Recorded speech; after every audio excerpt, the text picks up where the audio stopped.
Is my stuff not open? So I'd like to call to order the work session for the Pflugerville City Council at 5 o'clock. We have agenda items primarily. Item 2A, executive session, discussion of personnel matters pursuant to section 551.074 of the Texas Government Code regarding performance evaluation of the city manager. 2B, executive session item, consultation with legal counsel regarding rough proportionality appeal for the Deck and Wilkie tract pursuant to section 551.071 of the Texas Government Code. And 2C, executive session, deliberating city attorney appointment, employment, and evaluation pursuant to section 551.074 of the Texas Government Code. We are in executive session at 5 o'clock. Whoa, I did that pretty good. That's your performance.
Thank you, Charlie.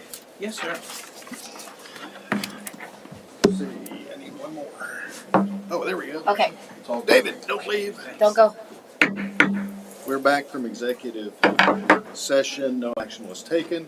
We're adjourned. Bathroom.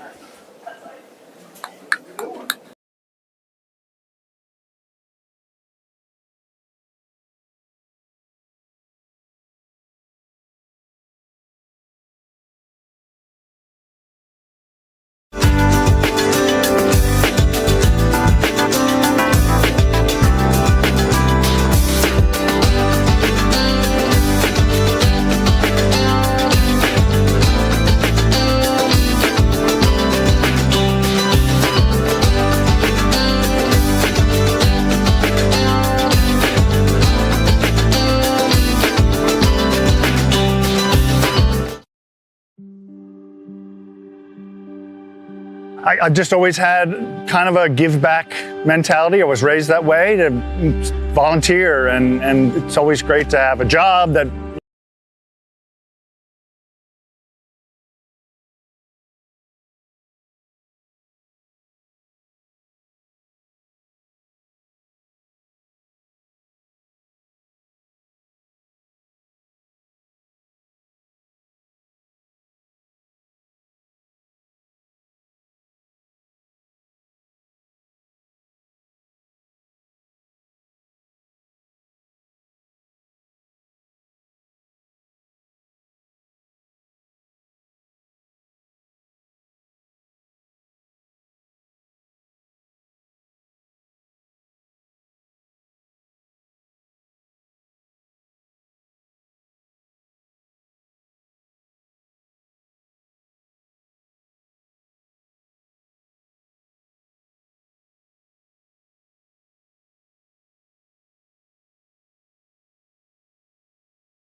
I know. Okay, ladies and gentlemen, I'd like to call this meeting to order on August the 26th, 7 p.m., the regular city council meeting. If you'll join me in the pledge and a moment of silence, I would appreciate it. Thank you. I pledge allegiance to the flag of the United States of America and to the republic for which it stands, one nation, under God, indivisible, with liberty and justice for all. Honor the Texas flag. I pledge allegiance to thee, Texas, one state, under God, one and indivisible.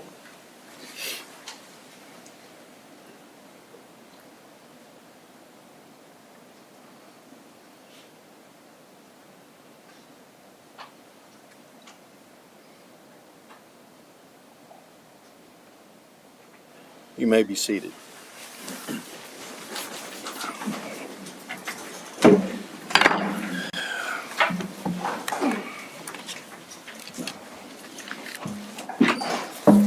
Okay. Oh, shoot. I need to Our first item is public comment. And in accordance with the Texas Attorney General's opinion, any public comment that is made on an item that is not on the published agenda will only be heard by the City Council. No formal action, discussion, deliberation, or comment will be made by City Council. Each person providing public comment will have 3 minutes. I have 2 individuals as of this moment. Jonathan Kaufman. Who's that? Yeah.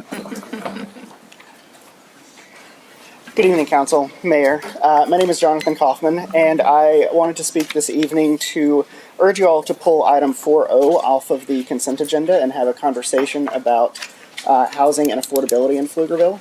This item tees the city up for a contract that will operate over the course of the next 12 months to rewrite our UDC and make some updates to our zoning codes. And frankly, I don't think that Pflugerville's families and seniors can afford to wait another year before we can signal to the development community that we want higher quality and more housing diversity and options in the city. And so I would urge you all to consider accelerating some key reforms to the UDC and zoning updates prior to doing a complete rewrite. Specifically, I think some that are critical that are already in the audit that was performed last year, included in the recommendations there are things like lot sizes. Our 9,000 square foot minimum for single family homes is one of the highest in the region. And we've seen it from other cities, for example, Austin, by reducing that number. You can pull land prices down on single family homes by 15+%. Setbacks is another key area where I think we can introduce better housing product to meet more modern demands for our community. So right-sizing those minimums are especially important, especially as folks here are struggling to keep up with water and wastewater rates. And larger setbacks means they're required to have larger yards that they have to take care of. Another one that I wanted to bring up is parking minimums. That was pretty high up on the recommendation list. I think you just have to look at all of the empty lots over in Stonehill to see that there is ample opportunity and unused space that we could be using to grow Pflugerville's economy here.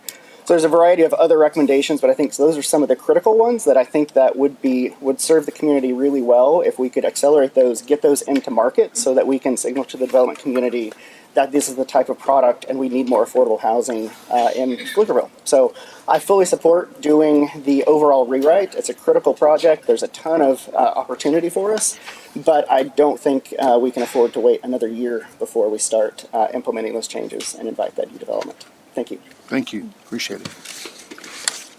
Pat McCord. Evening, Mayor and Council. I'm going to make a comment that I made about 2 years ago, and that is I've attended several of these meetings lately. Depending on how late you stay and where you have to park, parking here is insufficient. You have to park over in the Walmart parking lot. I'm sure that Walmart is okay with that. But the problem is that if you're here late enough, you have to cross that street in the dark. It's a major roadway. It has no crosswalk, no caution signs, anything else like that. I would suggest possibly using police resources, at least with a flashlight down there, to protect our citizens as they participate in our city government and then have to go home. Thank you. Thank you, sir. Anybody else wishing to make public comment? Okay. Moving on to our next item is the consent agenda. Council, I'm sure you have items you wish to pull. Just 4K. What did you say? Yes, Your Honor. 4K? I have 4K, two. 4O, I think Mr. Kaufman wished to have that And pulled. 4P? Yes, Mr. Mayor, I'd like to also pull 4H, 4I, 4K, and 4L. He's not listening now because he said 4K. You said it quietly. Said it. Okay. Yeah, that covers mine. Done from this side of the room? Are there any He items got left? all of mine. Are there, Yeah. are there any items left? There are a handful. Okay. What? I'm not the only one? Okay. No, he had some too. Trista, go Okay, ahead. yes, so I make sure I caught all of that. So we are pulling items 4H, 4I, 4K, 4L, and 4P, And 4O. 4O. And 4. and 4O. Okay, item 4A is approving an ordinance on first reading with the caption reading an ordinance of the City of Pflugerville approving the 2025 Annual Service and Assessment Plan Update and 2025 Assessment Roll for the Lakeside Meadows Public Improvement District in accordance with Chapter 372, Texas Local Government Code as amended, marking various finding and provisions related to the subject and providing for an effective date. 4B, approving an ordinance on second reading with a caption reading an ordinance of the City of Pflugerville, Texas, granting to SI Energy LP a franchise to furnish and supply gas to the general public of the City of Pflugerville, Travis County, Texas, and to transport, deliver, sell, and distribute gas in and out of and through said municipality for all purposes, providing for the payment of a fee or charge for the use of the streets, alleys, and public ways, and providing a severability clause, a penalty clause, and an effective date. 4C, approving an ordinance on second reading with a caption reading an ordinance of the City of Pflugerville, Texas, granting to Universal Natural Gas LLC, doing business as Universal Natural Gas Inc., a franchise to furnish and supply gas to the general public in the City of Pflugerville, Travis County, Texas, and to transport, deliver, sell, and distribute gas in and out of and through said municipality for all purposes, providing for the payment of a fee or charge for the use of the streets, alleys, and public ways, and providing a severability clause, a penalty clause, and an effective date. 4D, approving an ordinance on second reading with a caption reading an ordinance of the City of Pflugerville, Texas, granting the use of city property by easement totaling approximately 0.313 acres, 13,654 square feet of land out of the East Kirkland Survey Number 7 in Travis County, Texas, being a portion of said 34.728 acre tract of land described in a warranty deed to the City of Pflugerville, Texas, recorded in document number 2003032161 of the real property records of Travis County, Texas, providing cumulative, repealer, and severability clauses, providing for open meeting and establishing an effective date. 4E, approving an ordinance on second reading with a caption reading an ordinance of the City of Pflugerville approving the 2025 Annual Service and Assessment Plan Update and 2025 Assessment Roll for the Martin Tract Public Improvement District in accordance with Chapter 372, Texas Local Government Code as amended, marking various finding and provisions related to the subject and providing for an effective date. Again, items 4H, 4I, 4K, 4L, 4O, and 4P have been removed from the consent agenda. All remaining items may be acted upon in a single motion. I move To approval. approve. A second.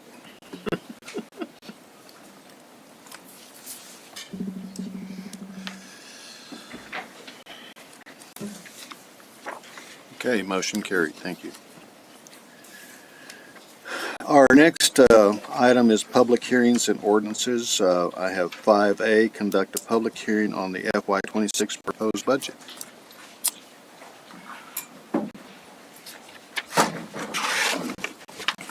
Get comfortable.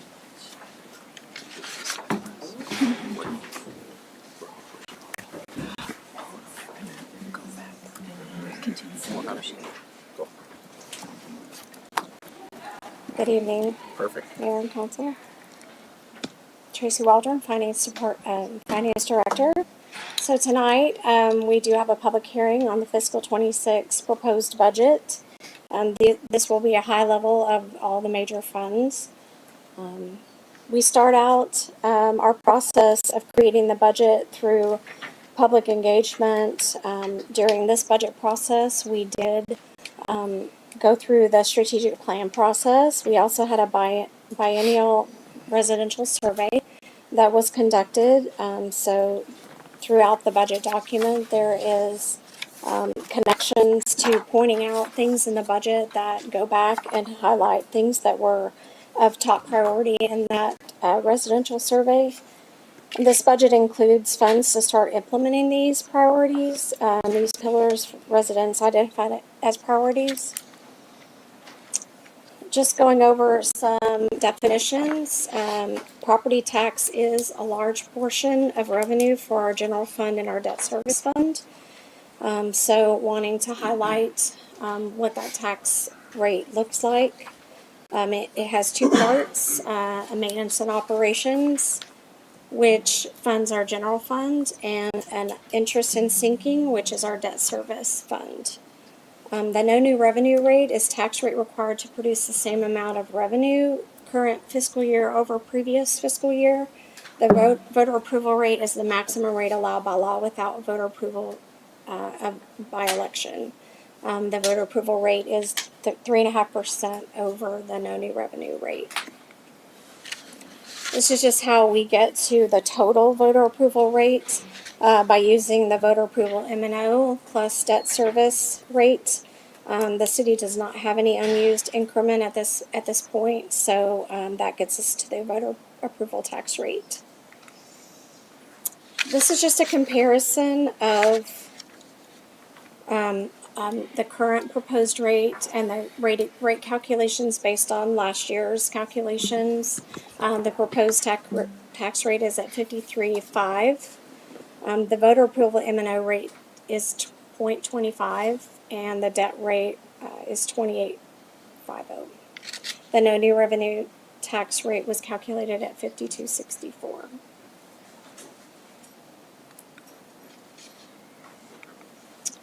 I do want to point out we're proposing a decrease in the tax rate, and the debt rate reflects no new debt payments, even though we are speaking about a small debt issuance to fund projects already in progress. The priority is to deliver current projects currently funded. This chart is just showing the difference between the revenues that would be produced by the no new revenue rate versus the proposed voter approval rate. Would it generate $686,000 more at the voter approval rate in the general fund?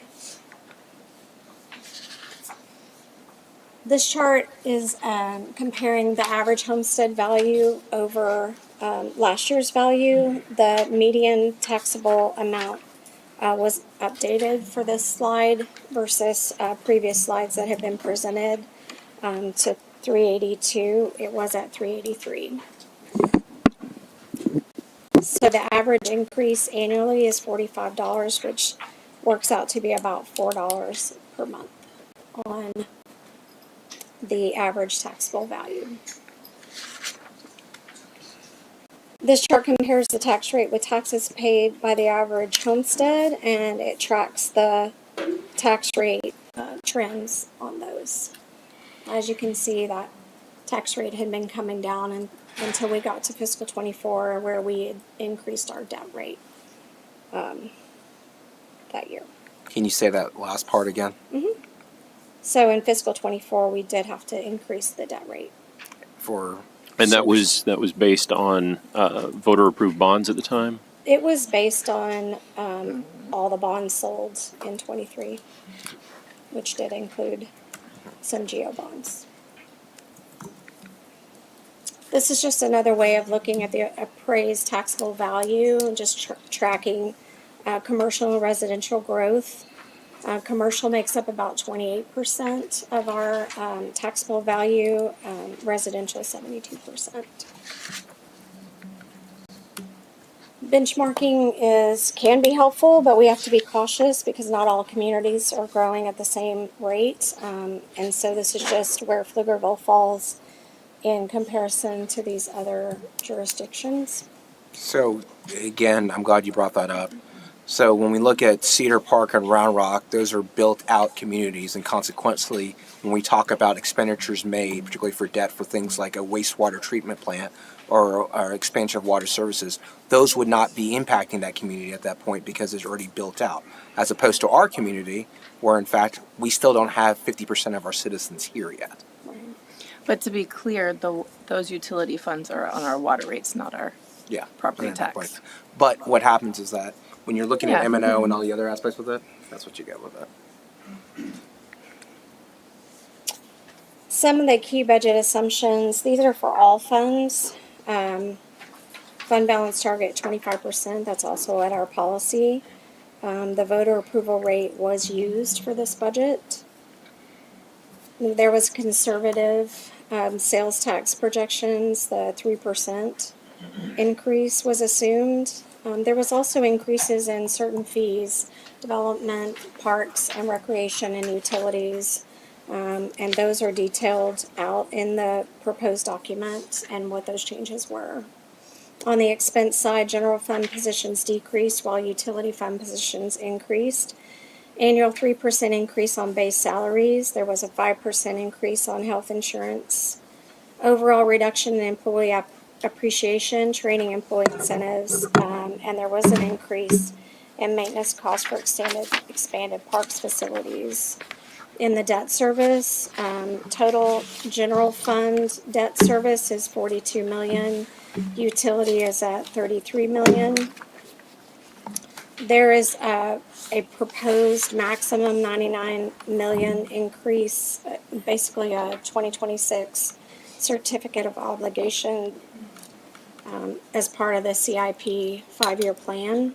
This would be the maximum amount, so these amounts would be reviewed, and that would come back to you at a later date. I was projecting a summer 2026 issuance timeframe on that.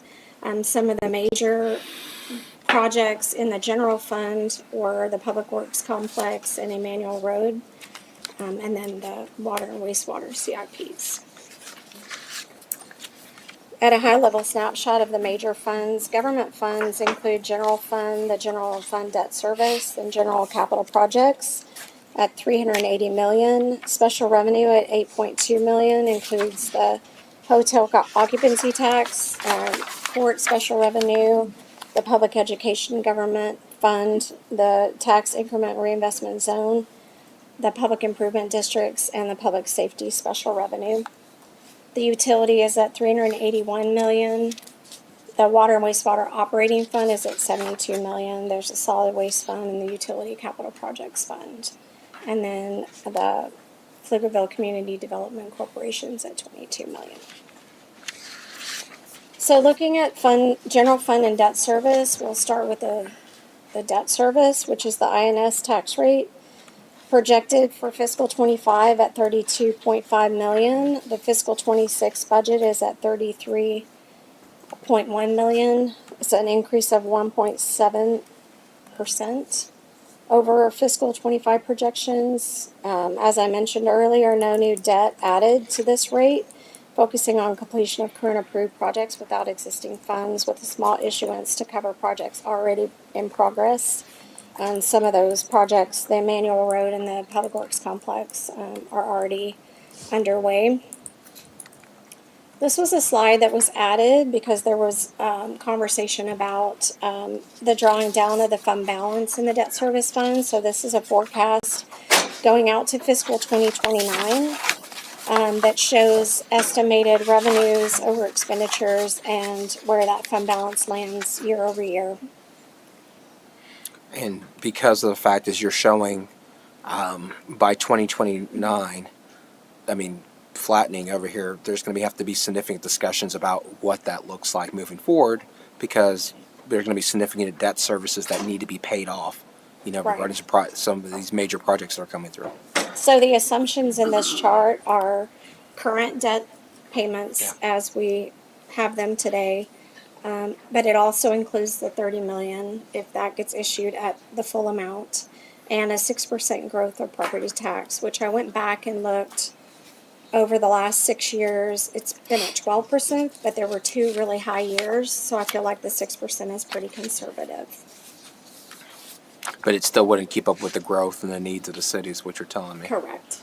So one of the conversations that will have to be had moving forward, and I see some candidates and some other folks over here, and I just want to have an honest conversation with our citizens, is that you have got to get used to every November going to vote on your maintenance and operations, what's going on with your roads, your infrastructure and roadways, all the different projects over here, because you're at a point now where you see your cities doing their best to go ahead and stretch this out, but you hear and understand what's going on at the legislature, where right now we're capped at 3.5. They're trying to drive down to 1%.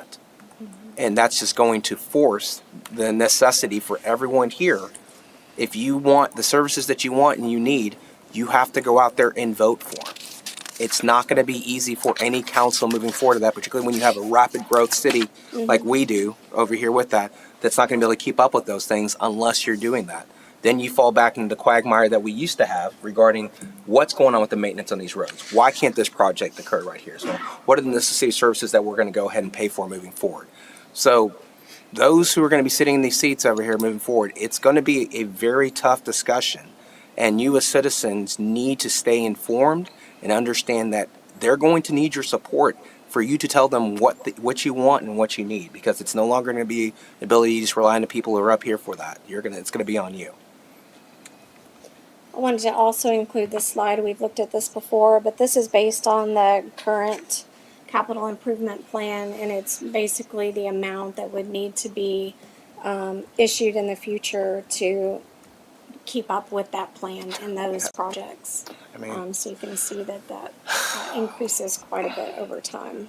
And just for clarity, that debt in this slide was included in the last slide projections? No, not just the 30. just the 30. Just Just the 26. 30. Yeah. Okay. Yeah. Fiscal 20. Could The you other go back side to was that? really showing the drawdown of the fund balance if we were just trying to use it each year to control the debt rate. But we see those expenditures climbing in 29.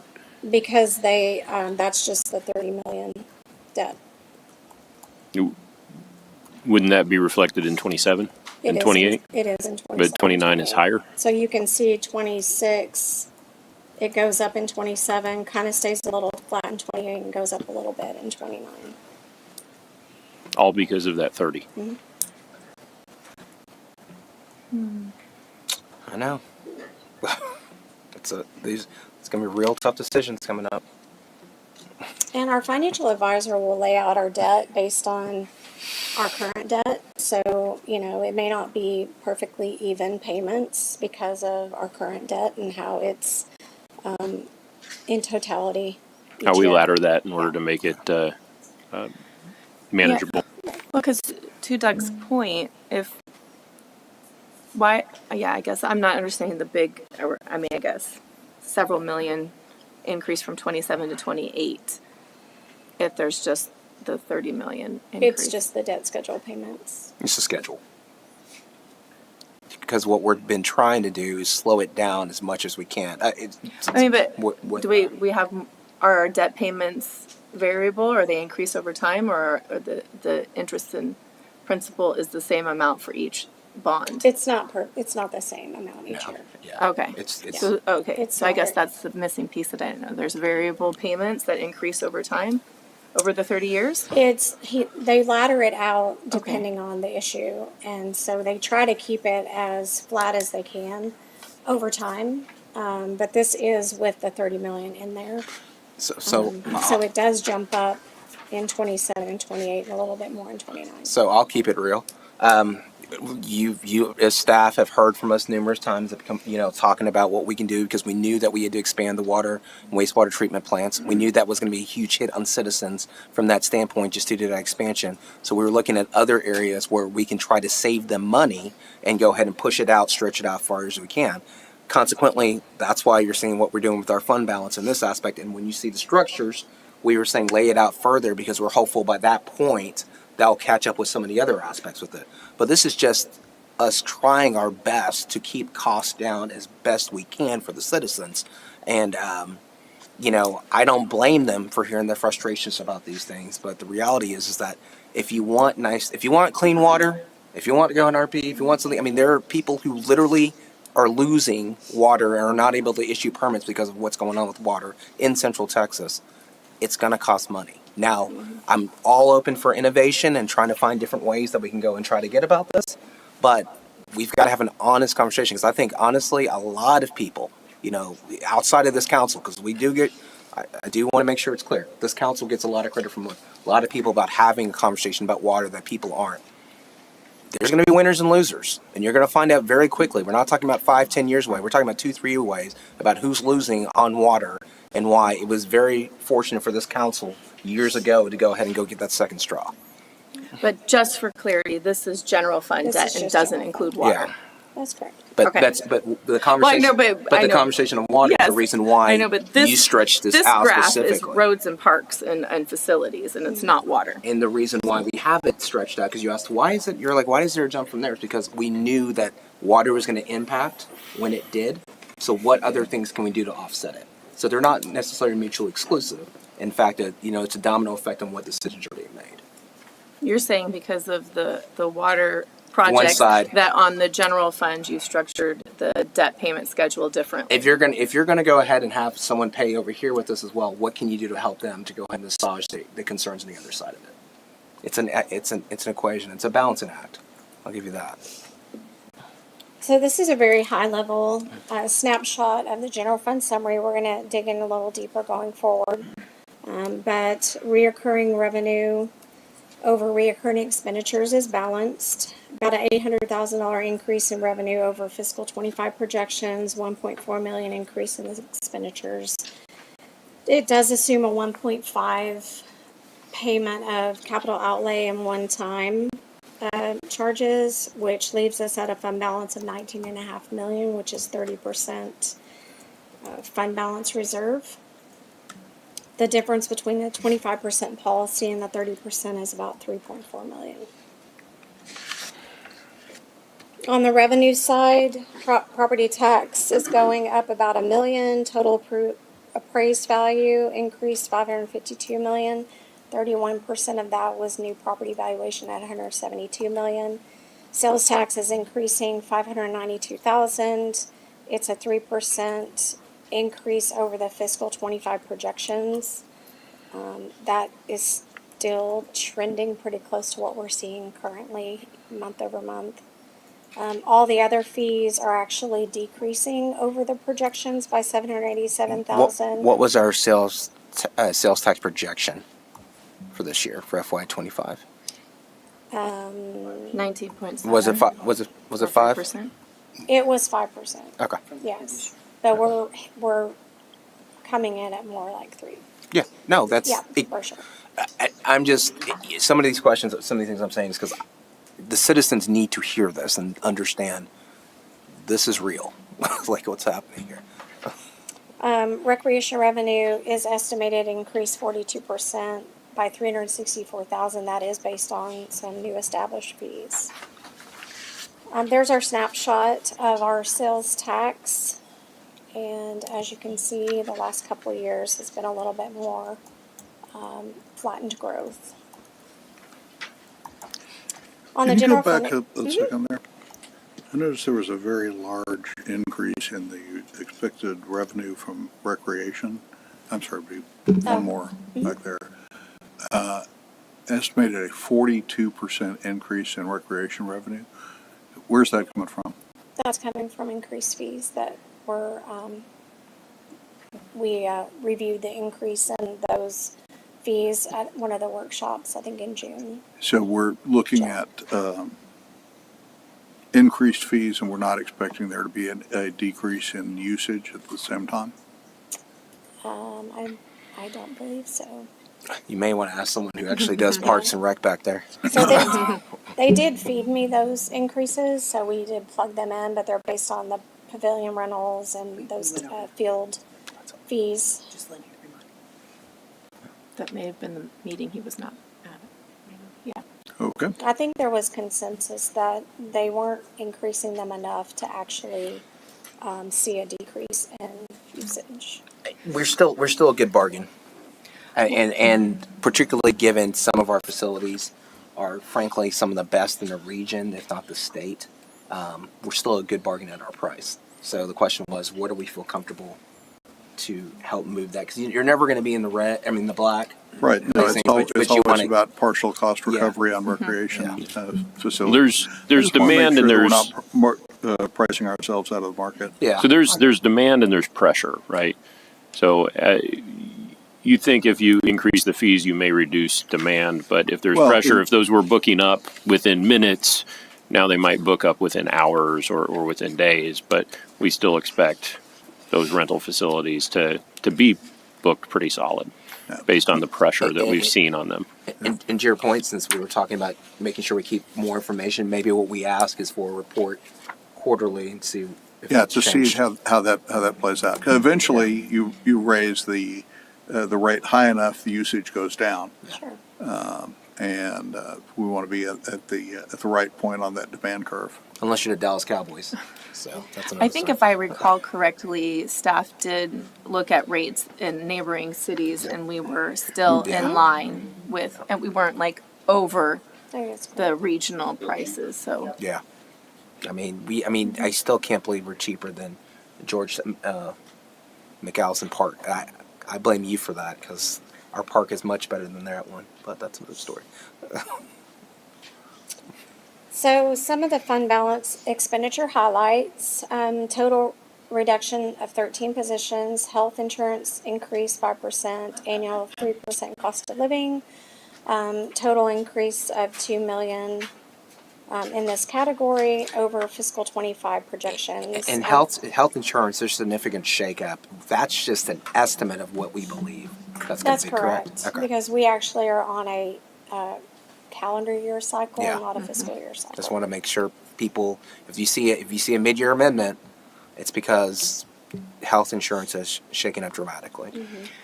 Isn't that health insurance below the historical average for the last couple of decades? The Isn't percentage? that annual increase averaged higher than 5%? Last year, we actually got a pass or a very low increase, more like 3 or 4%. So no one got sick. But that was unusual. It maybe, yeah. Okay. I just want to make sure that we're not Hopefully, underestimating that expense. But you also have you'll have turnover, so you'll have you have all those built-in savings that you hope will work into the math. Okay. Have we ever considered going to a fiscal year plan instead of calendar year to help better budget? We have had that conversation. Okay. It's doable, but that first you have to do a full 18 months or and then get on a rotation. But yeah, I'm trying to think who would actually Do a year and a half. Yeah, contract. exactly. Yeah, because you wouldn't. No, I'm just thinking of a carrier. I'm like, It's kind of like ripping the Band-Aid off to get onto that cycle. yeah. Yeah. I mean, it is more confusing when you're not on It a is. calendar year, but it's doable. I was just wondering. Yeah, we've definitely had that conversation. On the operating side, field maintenance, mowing, and landscaping increase. This is due to new facilities that are being constructed. So in the when you current say year. new facilities being constructed, that includes New fields. 2 baseball fields and 1 softball field, correct? Yep. Yeah. And then the And lights. some more And the lights at the parks, too. football and parking and parks. Yeah. Parks. The vehicle leases increased. There's now a full year that's being budgeted for those vehicles. Reduction in employee appreciation, training, and incentives. This category decreased by $790,000. Capital outlay, we are using some of the available fund balance over the 25% reserve requirement. We're looking at 1.5 million. A list of those items can be found on page 23 of the. Can you explain to people what capital outlay is? Capital outlay is any purchase over 5,000 of a useful life of more than 2 years.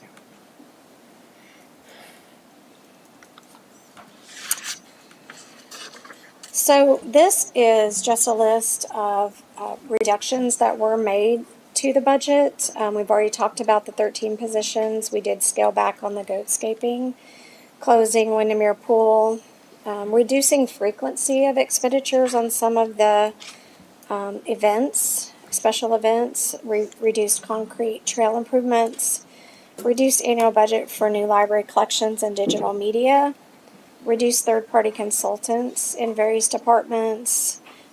We eliminated the University of Pflugerville event, which is a training event for all staff. Tree maintenance and janitorial contracts were reduced, and the mowing frequency reduced in some areas.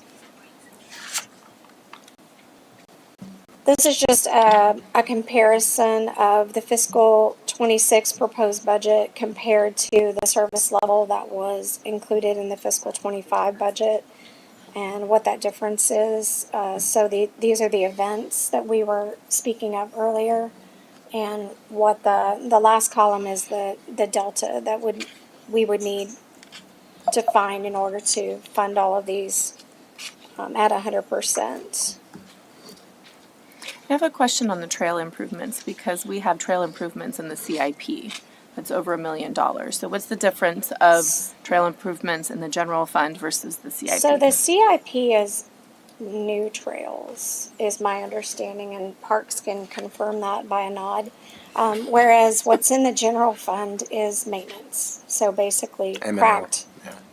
cracked concrete, pushed up, and they need to level it. I mean, so that's the difference between the two buckets of money. So this is where we're seeing the sidewalks, the trails, where we've got heaving, where we've got big gaps, where people, where it's creating tripping hazards. Correct. I think it's very important that we find a way to maintain that funding within our maintenance budget, because that is truly a quality of life issue and a public safety issue to some degree. So I want to make sure we're finding a way to keep that in there. So we are recommending. You notice the non-lawyer said that, so regarding liability. And we are the trail capital of Texas, so it's really important that we maintain those as best. So we are recommending that these increases or these deltas be funded by 4B dollars. So that is the recommendation to close that gap. Where would we get the 4B dollars from? The Pflugerville Community Development I just want to make sure everyone. Okay. What's it? The goatscaping I noticed 184,000? is reduced by 2/3, but I was under the impression, and correct me if I'm wrong, that the goatscaping is actually a more efficient way to do some of that trail maintenance than doing it by human beings. So we're just talking about decreasing trail maintenance. And we we're didn't taking one of the remove most- the goatscaping. We removed, I think, the winter. We still were doing it in the other parts of the year. When we remove the winter goatscaping, where there's the least That's growth. the 25,000. Okay. But All right. but at the same time, did you hear what she said? She said they're proposing for us to fill the delta from PCDC. So on the decomposed granite and concrete trail improvements, are I'm assuming those together is 250,000. Are those identified areas, or is that just an estimate of what we think we're going to find and need to fix during the year? That's a great I'm question. not going to attempt to answer Okay. that. I'm not letting him answer that. As someone's making Come a on down, slow the price walk. is right. That's He's acting right. like this is the Green Mile or something. It takes me that long to get everywhere. Good evening, Mayor and Council. Decomposed granite's a quarterly maintenance program. It just a lot of our trails, especially the ones we have left at the lake, get pounded a lot through all the programs and events we do out there, all the 5Ks and stuff. So that's a quarterly expense. And then the concrete areas, the sections where we have areas that have heaved up or whatever, we have those identified. We're working off a list of those worst to best, and we evaluate those about every year. So we have our parks guys out in the park system regardless, but we had a trail intern last year do every single mile of our trail and highlight the areas that we need to be working on. That's our current list, and we're constantly evaluating that. So we have concrete that we know we need to fix, and then we have DG that we do quarterly. Okay, so in the CIP, we do have something called pavement maintenance program, but that is only streets and it's not related to trails. I believe, yeah. But that is an example of maintenance being in CIP. So is it possible, if as our trails grow, we're going to have more maintenance, and as they get larger, is that something that should be added to our CIP is trail pavement maintenance program? So I would say that the pavement maintenance, even though it's using the word maintenance, it's extending the life of the street. And so I think that might be the difference between maintenance on the streets. When they come in and do those maintenance, they're actually extending the life of that street before it's going to have to be. And I'll defer to Evan. That but pavement maintenance is that HA5 funding, or is that a top level reconstruction? It depends. I'm just curious if the HA5 is in that that would CIP. not be a question for me. It's kind of. Thank you, Mayor and Council. It does include HA5, so it has preservation and rehabilitation as a part of the pavement maintenance program. Pavement maintenance program is primarily mill and overlay, which means you're not addressing the subgrade that the road lives on. It's mainly surface level. But it depends on the road, because we have some roads Yeah. that are interesting. So I expect the That mill we and do overlay utilities is the CIP maintenance, but you're saying the HA5 is also part of CIP? So pavement maintenance program is funded in the CIP budget, but it is a maintenance Okay. a maintenance activity. So where primarily the CIP is building new roads or doing like full rehabilitation or doing like full depth, the pavement maintenance is primarily mill and overlay in HA5. So preservation and maintenance. So we do consider HA5 to be a capital investment? Yes. Wasn't that a decision we made whenever we decided that we were going to start looking at it, the maintenance of our When roads? we went from 100,000 to 2 million a year Yeah. in maintenance? Yeah, which Yes. was like When we decided that it's cheaper to maintain your roads than to replace them every few years? crazy concept, right? So when am I hearing about trail maintenance programs being in the CIP in that same criteria?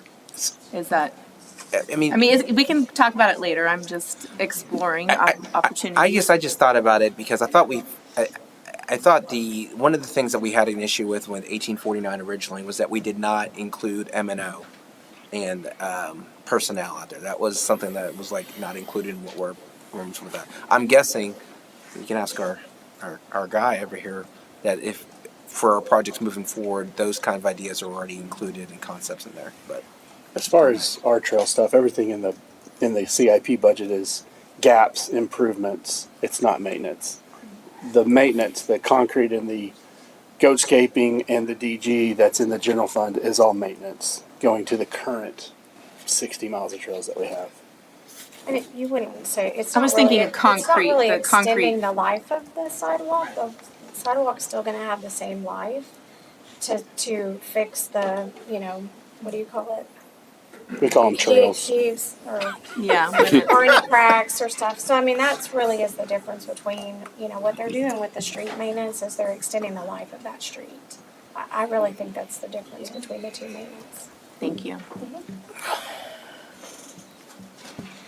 So I do want to be clear that our request is, I've been asked how do we get these events back? And you do have the potential in 4B funds. So I don't know if that needs to, if we need to make those moves. We're getting down on time to pass a budget in the next meeting. So if that is the direction of council, then we would want to know today. I would like to move forward on a grant request to PCDC to fund these services. It doesn't have to be a grant. but Okay, you or can whatever do it. request. You can, I'll wait until the last minute to make that decision. Why? I mean, I'm just wondering how many Easter eggs you're gonna have. Yeah, I mean, you wouldn't have put it. real. You wouldn't have put it in there if that wasn't the direction that you thought that we were going to go with. Correct?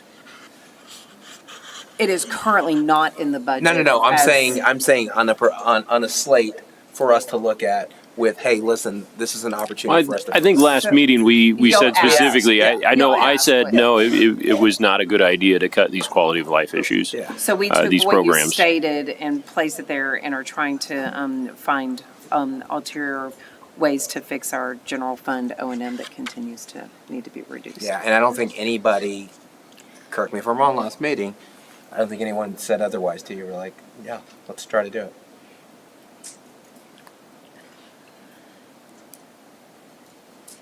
Do you want us to vote? What are you looking for? Yeah, it's I'm hard sure for there's me a lot to- of things to talk about for the budget, but I'm just stating my intentions for a later decision when we're going to talk about hopefully some more things. Well, too. but I think we need to Yeah. make a decision on if that 183,700 is in there. I mean, it can't be in there unless there is a way Yeah. to cover it. Do we need a motion? Well, I Or don't no, think this is public hearing. This is public hearing. Okay, so then we can't do it right now. Not Got it. yet. Okay. Charlie. Oh, no, sir, I was just okay. pointing this down. Thank you. So this budget does include a transfer of $670,000 to establish a new fund, vehicle equipment and replacement fund. The city is moving away from the leased program into a self-funded replacement program. And so these are just some of the advantages of having this type of fund. To note, it takes years to get all of your fleet and equipment into a fund like this, but it takes those How many baby years? step years. How many? Many, like You'll 5, know. 6, 7, maybe. Okay. It takes a That's fine. it takes a handful of We, years. the reason why we asked is because you heard our conversation last time, and so it's good setting expectations that okay. So it's gonna this take year years. we would really start looking at that, looking at those replacements. What does that look like year over year? Hotel occupancy tax. Not a whole lot of changes here. The revenue has changed slightly. Increase is a little bit less in 26, and short-term rental is a little bit more. The max on the economic incentive payment is the 625, so that will be consistent. Of the operating expenditures, this slide kind of breaks out what that looks like. I have a question on the revenue. Why are we projecting a lower amount of hotel tax? We are projecting less in interest year over year and a little bit more of short-term rental. Okay. We're not really Sorry. seeing a change in the larger hotels, and so we didn't want to, step out and put an increase, but we Okay, did add so a it's little fairly- bit more for short-term rental. Consistent with the hotel tax until I guess we get another hotel. When you building yours. This is a breakout of the operating expenses in this fund. It's about $562,000. So these are the categories. You will see public art being a big portion of this. We're limited 15% annually in public art, but we did not spend any of the public art money for years. And so we do have a running spreadsheet of kind of those unused funds, and so that's why you're seeing that percentage more in this particular year. This does include funding a personnel, one position, the tourism and marketing coordinator position. It's not a new position. It used to be 100% funded in communications department. We're just shifting. Where, And now what it's bucket's coming from. 80% in the hotel and 20% in the I'm general. super excited that you've found a way to augment that staff cost with the hotel occupancy tax. I know a lot of people get concerned about the hot tax going to programs that only affect tourism and people outside the city, but the way we've been able to leverage it to benefit our citizens has been really great. So I'm really thankful that you were able to And do it that. is based on, what she does and her job description. So I have a question about other things that can be funded with the hotel occupancy tax. Is performance arts, or is that? But it So- would be capped within that public arts grouping. Okay, So so- music, public art. Do we have any sort of granting program for local groups who might do performances to help establish whether it's theater, choir, symphony, orchestra? Would this be the same group that does performances during the holidays? I know Well, we the have city of a- Round Rock helps fund them with the annual grant. I know we have a using special events application process. Okay. Could hotel occupancy actually, tax also be used to fund things like Rock the Block or Music in the Park? It's music. Music. And as a matter It of is. fact, this budget includes a portion of that music in here. Okay. So are we capped in terms of the percentage we could spend on special events? I wanted to pick up, actually, I had the same thought that Councilman Weiss had. We've got this shortfall for our musical events. We've already moved Can the we- music in here. So we've already taken it out of the general fund and put it in the hotel. Have we taken as much out of the hotel occupancy tax as we can to fund those kinds of events like Rock the Block? I do not believe there is a cap on that funding. There's a cap on public art. There's a cap on marketing, I believe. So not we necessarily could special then, events. if I understand you correctly, we could spend less on public art next year and more on Rock the Block out of this hotel occupancy tax fund. Am I wrong? If the cost is the bands. I mean, if that's the cost, is it has So to it has to be be specifically for public the art. band, not for the whole event. Correct. What about Deutschenfest music? Is that That's already in here. That's in there too. Okay. Okay. Slice already in here. Yeah, I was going to say, my impression is that you went in here, you saw what was going to be looking for public art That's in the right. future.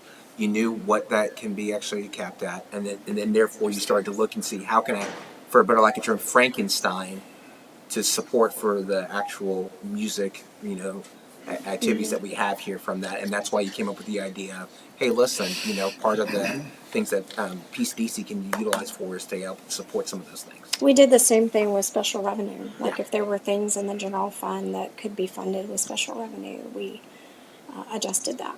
Cool. So our next major fund is utility fund.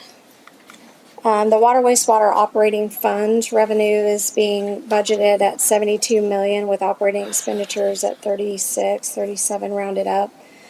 Debt service, you can see it's going from 22 in fiscal 25 to 33.7 in fiscal 26, a net change of 12.7 million. We do have 11.5 million in capital outlay and transfers. The transfers it's a $6 million transfer to the capital projects fund to try to start cash funding some of those projects on the CIP. And there is an increase in the capital requests of 1.5, and this is due to new equipment needed for the new Will Barker wastewater treatment. Why would we try to cash pay for some of these things? Well, we already have to bring in more revenue to cover our debt coverage ratio, which is increasing our fund balance. We don't need a higher fund balance reserve. That reserve is at 25%, so anything over that we would want to sweep and try to put that towards cash And that funding ratio was projects. built on what was required when we were speaking to the markets regarding the issuance of that debt, correct? Correct. I mean, it's our funding. Texas Water Development Board and EPA require a particular debt coverage calculation. And the reason why we leverage some of those places, like the Water Development Board, for some of those loans and some of those services, because the interest rate Decrease was in financing costs. exactly significantly. Yes. And the Water Development Board announcement last week doesn't change what we had. We had already projected that we would approve for the funds that the Water Development Board Those were announced. already all in the forecast. That was already in our plan. David, do you want to mention what happened? The Water Development Board formally approved our application for loans. And that was just announced by the board last week. But we had anticipated that was going to be the case, and that was part of our planning process. And they use us as a guinea pig? A flag, guinea pig. Example. They say example city of how to leverage their services to better go ahead and save money for your citizens. Looking at the proposed rate adjustment, we are looking at about a $19 increase based on these assumptions year over year. I will say in fiscal 25 on the rate review, we were about $5.5 higher than where we are sitting. Today, we'll continue to evaluate the rate model every single year to try to slow down that rate increase, but it is based on all of these water and wastewater CIP projects. You said we review our rate model regularly to establish the appropriate rates going forward, even though we've got it planned out 5 years in advance. but We're resetting that as we go, right? Well, because the by the time you get to year 3 and year 4, All projections are wrong, Could right? be So we're gonna figure out how wrong it was, and then we're gonna fix it.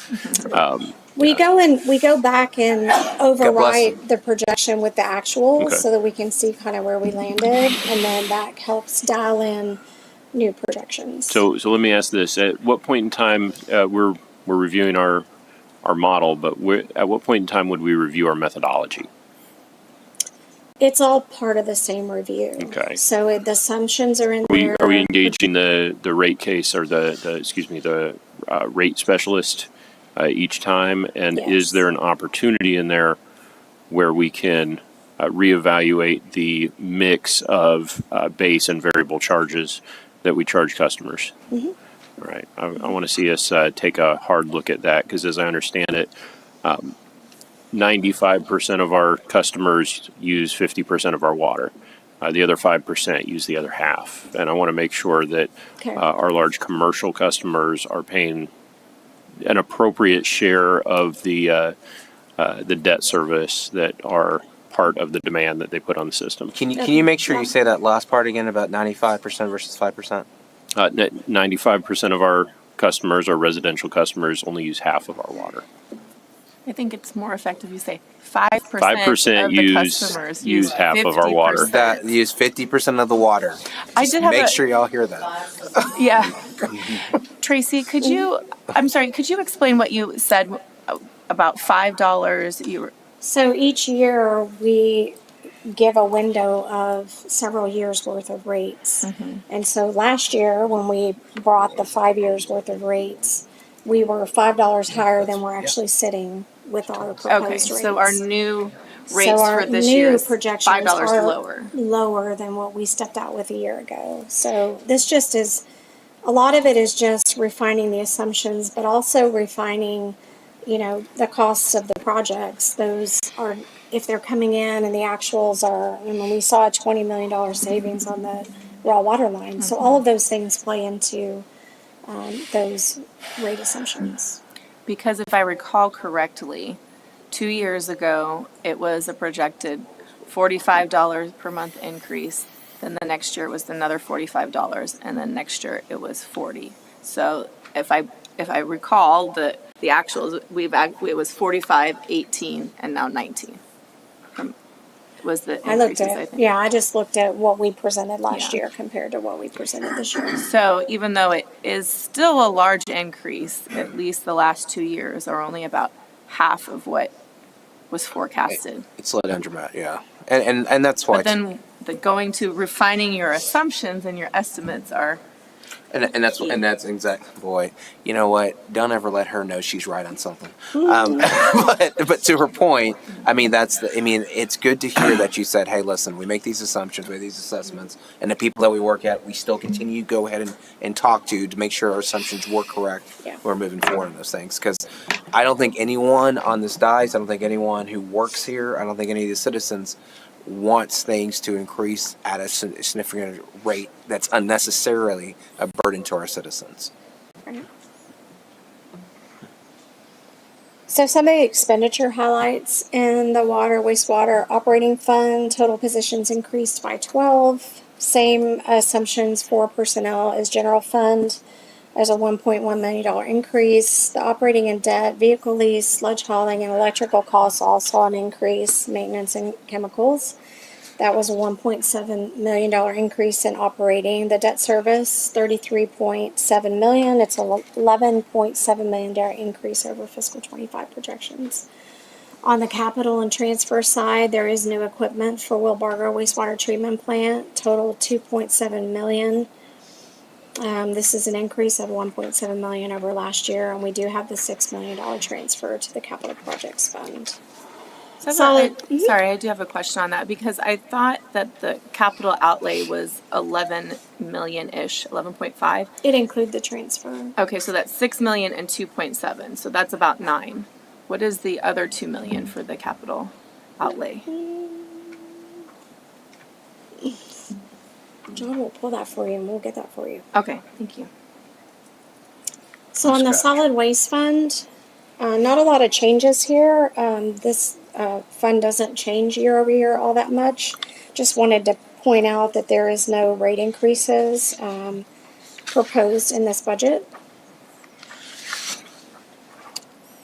On the summary of the PCDC budget, this has been updated to go ahead and reflect the economic incentive for the Lauren Concrete, just to make sure that that gets in that budget. So the only difference that you'll see is the excess over expenditures. It was 605, now it's 105, so we have that $500,000 in there. Some of the assumptions on this fund, 2 new personnel, operating expenditures, 29% increase, and then we have the economic incentive added in there. That is a change from the last time we talked about this. So tonight's the public hearing. We'll be back on September 9th for the adoption of the budget. The tax rate master fee schedule will be brought back at that point, and then we will be off and operating in the fiscal 26 budget. All right. I know it's a public hearing and maybe we close the public hearing first, but it would be helpful for us. We would like to get a finalized budget document put together, so anything that we do want to change, that would be helpful for us to know. Since it's a public hearing, is there anybody from the public wishing to make a comment? I would. Sure.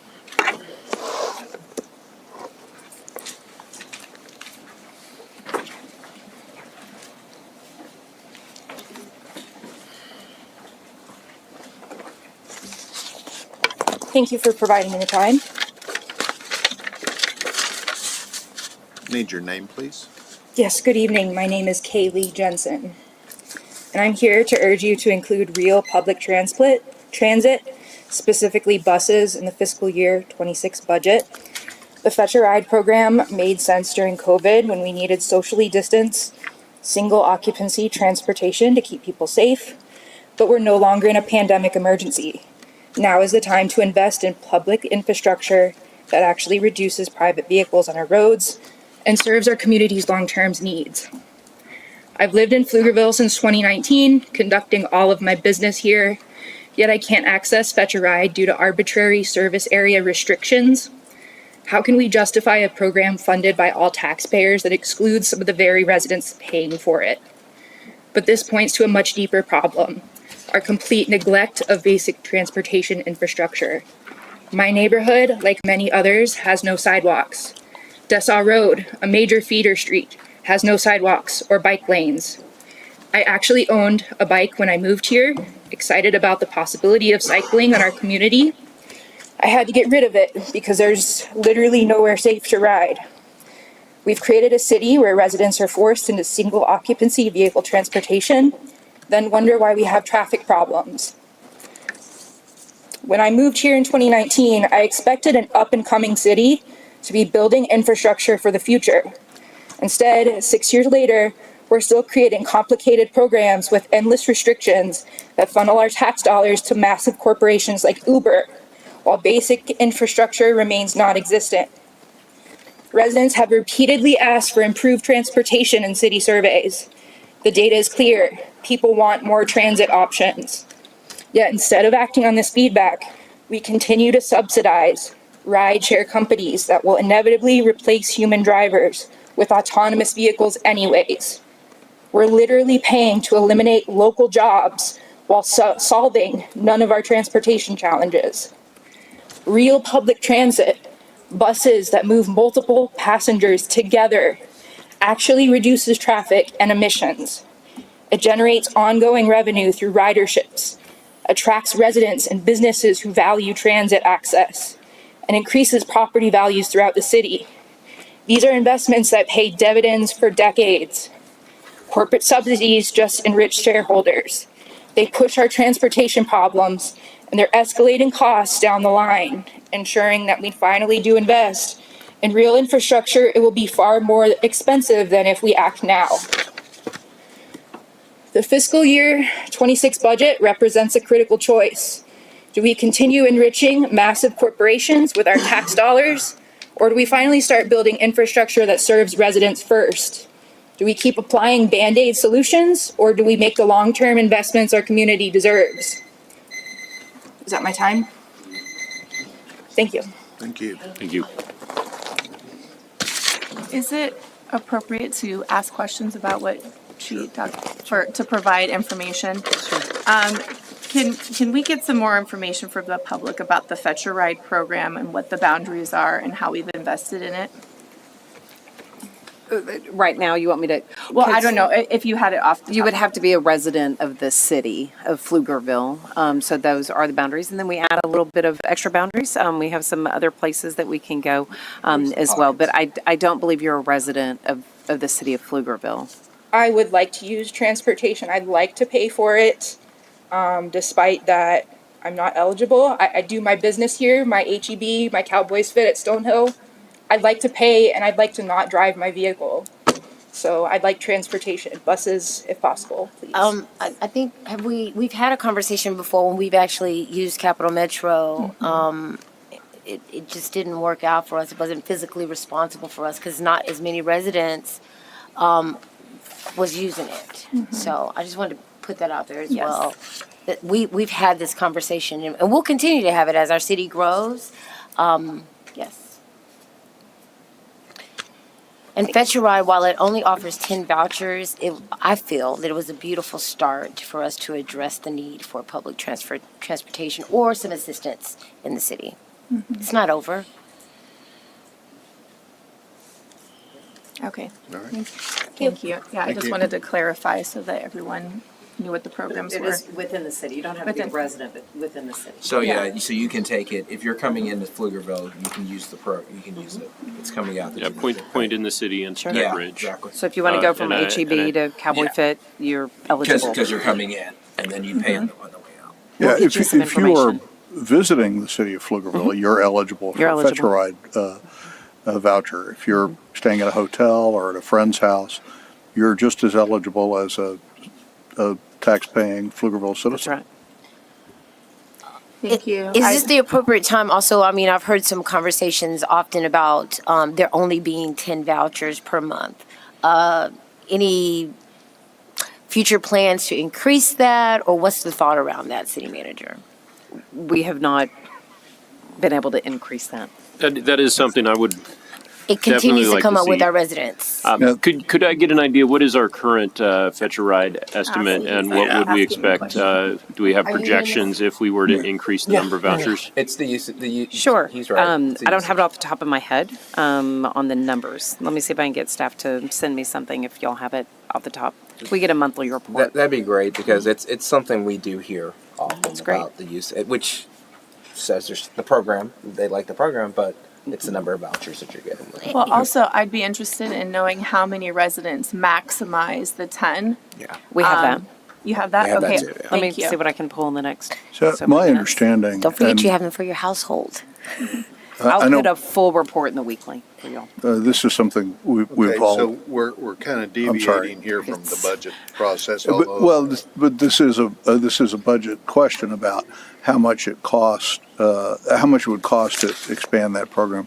My understanding is that there are a relatively small number of people who are maximizing it, and that it might be that if we were to increase the number of rides from 10 to 15, that would, or even to 20, that would be a small marginal cost. But we would have to experiment with that. We need to look at what's the possible expense if it's maximally utilized. But I think we're all in favor of as soon as we have a little gap in the budget of putting some of that money into that program and expanding it. I think it is one of the most efficient uses of our tax money in terms of benefit to the citizens of anything that we do. Where do we have that in the budget? What's the line Planning and item? development. I think, yeah, it's planning and development. Contractual services. Tracy, what's the dollar amount? I thought there was an increase. Can Explore Pflugerville be a part of that in any way? If you can use it to come into the city, aren't you exploring Pflugerville? Just asking. Being innovative. The buses are not coming back. I think the frustrating part is that when we tried the loop, since we're having a discussion of budget related to that, was that it was for 1.3 multi. Yeah, It was it was literally that aspect. A third of the city. It was a third of the city. Yeah. It was fixed routes. And It was twice the price. extraordinarily expensive. So door-to-door service to serve all people within the city was And ridership, I think, increased even though price in half with this program. Yeah. Ridership. We did it increased after threefold. COVID. It was frustrating because it was. I mean, we looked at an expansion of that, and you may not have known. Even though I think you said you've been here since 2019, or at least patronizing the city since 2019. I mean, we did try that, and when we looked at the expansion, the costs were just astronomical because we weren't, one of the service entities that would have to actually build our own internal office that would specifically go and operate this I'd argue that was during COVID, though, when we were in It was lockdown. post-COVID. Our current budget or proposed is $385,000, same as last year. So yeah, I'd say the thing that we hear the most though is and I guess to David's point, people asking for more vouchers. So it'd be interesting to know who's using what on that, and then have that discussion. Yeah, I'd like to see a projection on what it would cost to offer more vouchers in the program. And I told you, I mean, I like some of the locations that we've added to it. I still think an airport would be great to it. If I recall, Cedar Park just went ahead and approved that aspect too, Fetch a Ride too. I've seen their version of Fetch a Ride. I've seen municipalities expand to the VA to medical centers as necessary. It makes sense. We've got areas where but to be fair to this council, that's literally the conversation we had from the beginning because we had used Kyle as our model, and that's what Kyle did, and they ultimately got to the airport and other things, but they used that model. They were like, okay, let's start. Does Kyle go all the way to the airport now? Kyle, yeah. Is that still a $10 subsidy to the airport? Something like that. I apologize. It's not exactly the same. We went up a little bit, but it's I thought there was an $385. Right, they're $314. 64,000 difference was our up. Currently for FY26, $385,000 is the budget. So we did increase 64,000 from last year. Well, I'm getting two different numbers, so around 50,000, but it was an increase. I don't know. No, Sorry. I'd like to say right now on the record that in the event that we have a happy accident and higher than expected sales tax mid-year, I would be open to putting a substantial portion of that money towards expansion of the Fetch a Ride program. In exactly that way, Councilwoman Holliday, to expand the number of vouchers for each individual. And keep it in the city to start with. I'm not real big about the airport and all of that right now. It is solely for quality of life for our citizens who are here. I know that we use the Fetch a Ride for my daughter to get back and forth to work, and of course with 10 vouchers, that lasts us like 5 days, right? So I'm one of those that are advocating for, if we're going to do it, let's just sample what it would be like to increase the number of vouchers. So the choice is to continue subsidizing Uber? Well, it's more than Uber. It's way. It's bigger than providers. Yeah. Okay. Yeah. Thank you. But Ms. Jensen, thank you for bringing the issue up front, and thank you for speaking out. Thank you. Mr. McCord? Pat McCord, Pflugerville. A few comments on the budget that we just looked at. And the legislature passed a bill that will increase the property tax exemption to $140,000, $200,000 for seniors and disabled. That's expected to be on the November ballot. So that should be figured into your 2026, 2027 budget, that you're going to lose money there. The bonds. It looked a little tongue-in-cheek to me when you said voter-approved bonds. The majority of that bond debt was COs, not voter-approved. The Cap Metro proposal. I was on the city council when we voted out of Cap Metro, and it's because it was ridiculously expensive and provided us very little service. But you could fetch a ride to the 3 Cap Metro connectors that are just about 300 yards outside of the city limits of the city of Pflugerville. You could fetch a ride to a bus station and intermediately connect yourself to Cap Metro. I think participation in Cap Metro as a regional community is testimony by the 3 local regional communities that voted out of Cap Metro in the last year and a half. So, thank you. Thank you.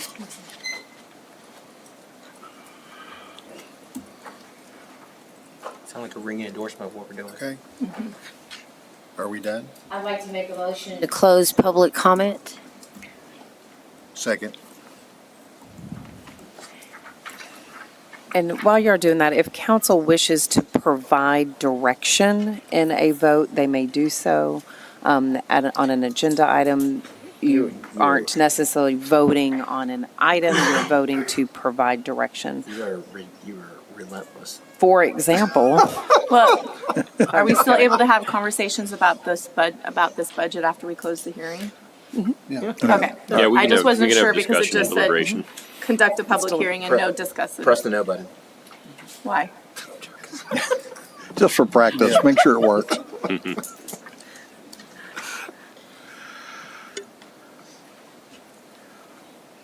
Okay, motion carried. What do you want to say? And I did want to make one clarification. The Texas constitutional amendment that will be increasing the homestead exemption is specifically for school taxes, not for city, so that would not figure into our budget.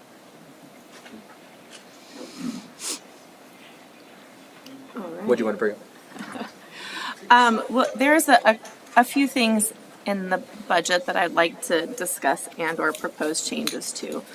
I thank you, Tracy, for providing the trajectory of the debt service fund and how we're going to use the fund balance that's accumulated over the past few years. In 2022, the fund balance was about 5 million, and in 23 and 24, it doubled to 10 million.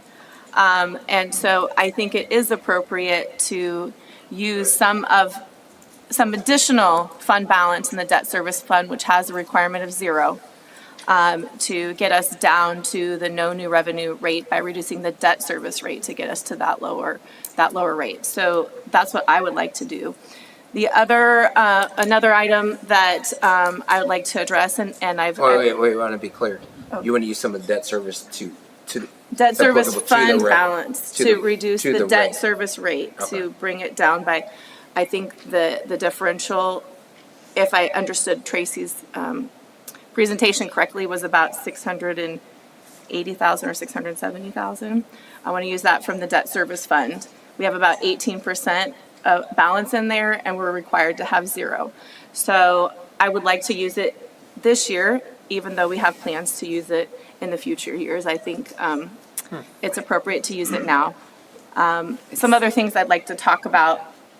I'm just bringing up a few things that we can discuss at will. The CIP projects, planning and zoning looks at it and staff looks at it and presents it to us, but council has not had the discussions on the priorities. What is included in this year? What's included at all? Maybe what's not included in the CIP. And I think that it's important for us to actually have a work session to discuss all of the CIP, because it's 660 million or somewhere around that number. I think it's important for us to go through those projects. This is my first year, and although I'm familiar with a lot of the projects, I think it's important for all of us to understand what the projects are, to look at what was projected for this year, what happened, what didn't happen, what was the reason for changing of a timeline, and what is actually achievable this year. In the last 3 years, we've only spent financially, I don't know about percentage of completion, but we've only spent financially between 33 to 30%, 37% of our budget.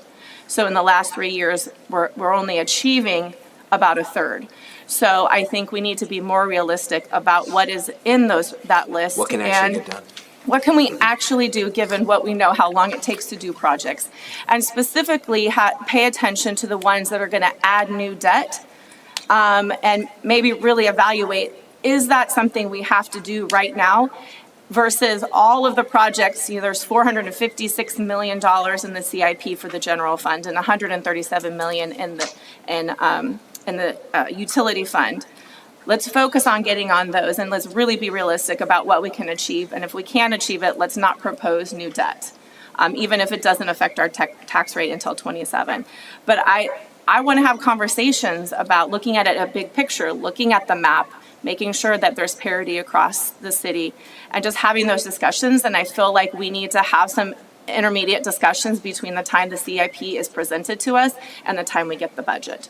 So I will very much agree with you on that. I want us to have a conversation about prioritization of the CIP. I will say there's at least one thing in the CIP that's proposed in the budget that as we get to one of our removed consent items, we will likely see, I think it's a $2.3 million reduction in the expenses in that category. So there's certainly some things that we will be able to pull out of that, and I think there are some things that we should be looking to, as you were saying, accurately project the start and the expense date on those items. Well, it's just an extension of a conversation we've had for several years about, hey, listen, if we're going to deliver something. Well, and I also believe there are some things in that in the CIP list in the budget that I'm going to say there was less enthusiasm from the council about moving forward with them. They weren't new debt items; they were fund balance funded, but that is obviously money that can be shifted around to save us on any additional debt. So I think there's some opportunities in there. Serena, what you're going to say? Sure. No, I want to honor that space that we need to have that conversation about CIP. I don't necessarily disagree. Understand that the FY26, that's not new debt for FY26. That's later. But I agree that There's CIP. $30 million in new debt contemplated in the budget. For out of debt on FY26. It hits in 27. True. I'm but just trying to. Based on the CIP that's in here, we would need to issue agree. 30 million in so debt. We need to have a conversation. So And it I think we doesn't can- I think we impact can avoid budget that. dollars. It does impact when you need to issue, and we need to go through that CIP. And it impacts our future. That's what I mean. So it's not specific But it's to part the of it's budget. part of the fiscal year 26 budget. So it's what we need to contemplate. Okay, so it's you'll definitely need to have a conversation, and before the issuance of debt, I'm saying it won't change the numbers for the budget. It does change direction. It will change numbers in the budget. It won't change tax rates. Okay, that's we can agree. But for that. our budget sets the expectation to the It's citizens policy. for what we're going to deliver. Sure. So And if there's stuff in there that we know we're not going to deliver, or stuff that we think we can reallocate, then that's the message we need to send to our citizens. Agreed. I So that- absolutely agree with Councilman Weiss about that. And, he is fond of saying that disappointment is unmet expectations. And I think that we've been setting expectations higher than we've been able to deliver in terms of the CIP program. And we've gotten a little over our skis. And as Councilwoman Ryan pointed out, it's not just a one-year problem. And this is something that we've talked about over and over again. And we looked at a variety of different solutions. But we have, as far as I know, in the time I've been on council, we've never gotten over 50%. That seems like we're being a little unrealistic. So the other thing to help and aid in that conversation, and I've brought this up to staff, and I know they're working on it, but the charter requires that an estimated annual maintenance and operation expense or amount is included with every item on the CIP, so that when we are making decisions about what we're going to approve for our future projects, that we know what is going to go into the general fund in the future year, and we're not surprised. And then also, when we have that information, and my proposal is any new roads and parks that aren't already approved, that we go to the voters for approval. But when we do that, we also have the maintenance and operations impact. And so that when they approve these projects and expect these projects, they're going to know what is going to impact their M&O rate as well as their debt rate, so that we're all making informed decisions about what our future taxes will be in case we do have to have an election for increased tax rates depending on what our cap is from the legislature. So Serena, to that point, I mean, because I don't think anyone disagrees with the proposal on that. I know that you gave us something where, in fact, you calculated, given the new proposal that the legislature had given us, at 1% on a cap, we'd be losing about a little less than $700,000 out of this budget, 688 over here with that. We'd have to cut. And if we're going to have that discussion, I understand, because you're right, but they're informed with us. I just want to make sure that this council is cognizant and conscious and willing to make the effort to say, listen, these items need to be, you like your parks, you like your roads, you like your infrastructure, cool. You need to vote for this, because otherwise it's just not going to happen, because we will not have the money, under the approved tax cap to go ahead and get that started. So if we're going to have that discussion, that's fine, but just let's make sure we're clear about how much money is about to be eliminated from the budget. Thanks to our friends at the Pink Dome. Yeah, so in addition to the general fund CIP, I'm talking about the utility, although I have a lot less understanding and knowledge about all of the interceptors and all of that. So I would like more information on that. And then I also brought this up to staff, and I know that they're working on it for the future, is that I would like to see greater transparency in the budget and the details, so that there's a better understanding of certain categories like other contracted services. So that, because it's really hard to see year over year when there's such large categories with not as much detail as there had been in years past. So I think the other question I did have, and I can work through this with staff, but in the CIP, there is a category of funding called a GF reserve.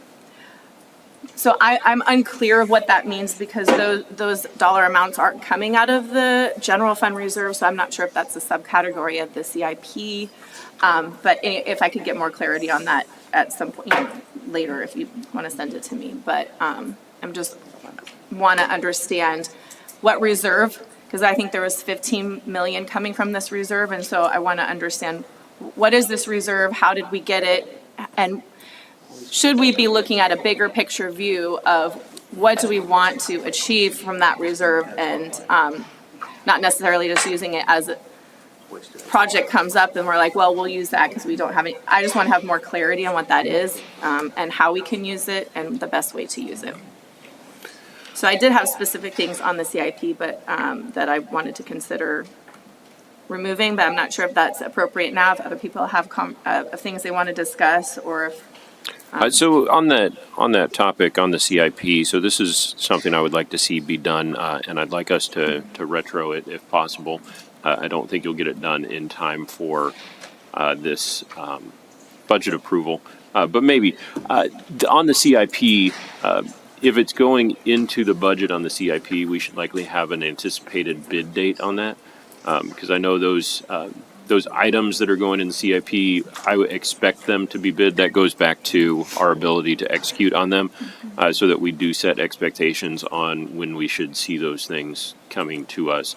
And that way we can also, to some degree, keep track on whether or not those are behind schedule and accurately predict what we're actually going to get to. At any moment in time, we should know that if a project is under budget, over budget, on time, or not. We should both. If the project is going to get kicked off on schedule. Well, that's why when you said bid, I'm like, do we really want to go bid? Or do we want to go timeline, percentage of completion? Yeah, this is true. I've seen where we've bid some projects and the contracts haven't been executed even until much later. Maybe a let date. I don't know, but like something where it's like, we should know every single time, under budget, over budget, when we're going to break ground. Exactly. Yeah. So we. But that's a very complicated question, and I understand It's that's been going to months take much more time. I hate to say, we're working on a dashboard that does all of this. This wasn't something we could do with, $300 million on the ground of active projects today, but I definitely want it to be so transparent that someone clicks on it and it does exactly that. So working towards that, how to get you all that information, I need to do a better job of that. But and I do want to get you real data on these numbers that I keep hearing 30%, 50%. I'm not confident on those numbers. So I want to get data and be able to get that back to you. And staff will be working significantly on the CIP to get this information. According to South Park, you can just ask ChatGPT and they should be able to help you figure out what's going on. So, Scott. I really look forward to that dashboard. I think that'll be really helpful. I'm happy to hear that is in progress.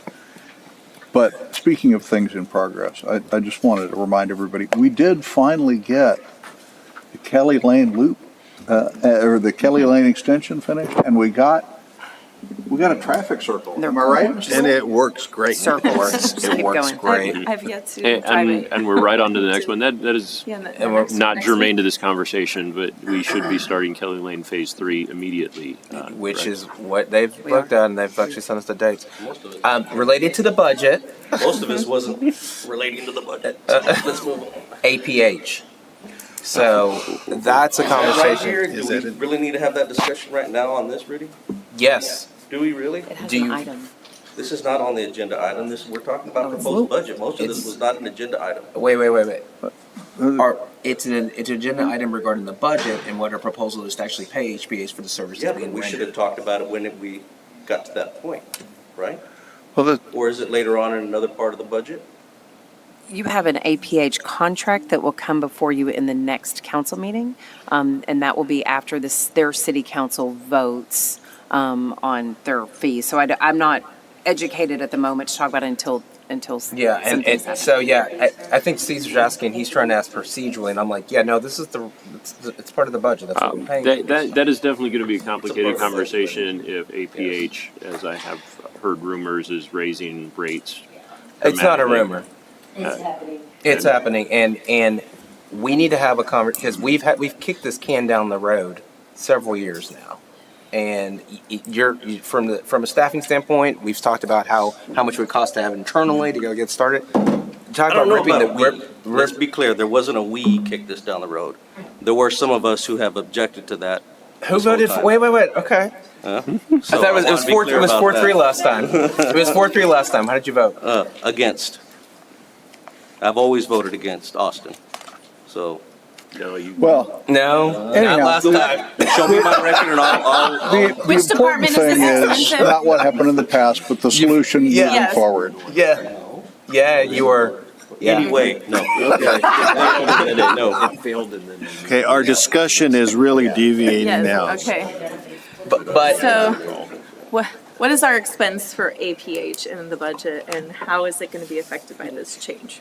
Is that what we're talking No, about? we don't know. Okay. we don't know because the problem is it'll be official by next meeting, and then after that, what our citizens will be coming to us about how substantial. What's our expiration date on our APH contract?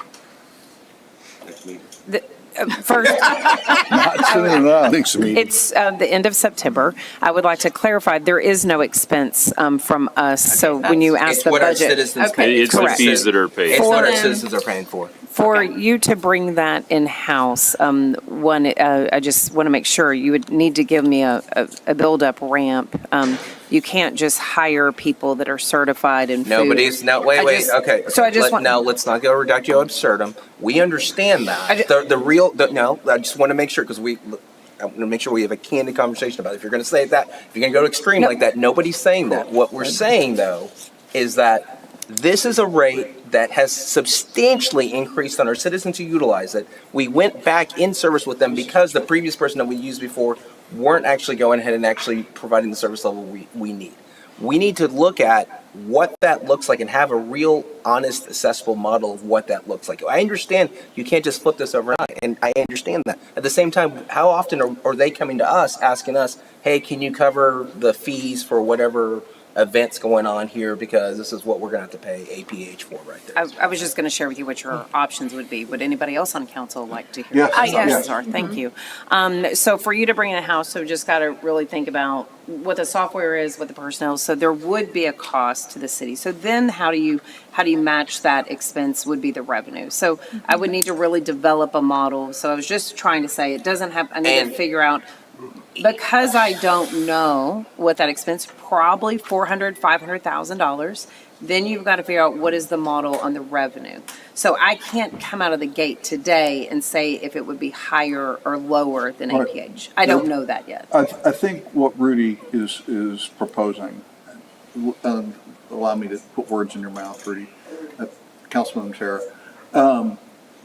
We want a plan for moving that forward with the projection for expenses and revenues, how much revenue we'll be able to recover on that.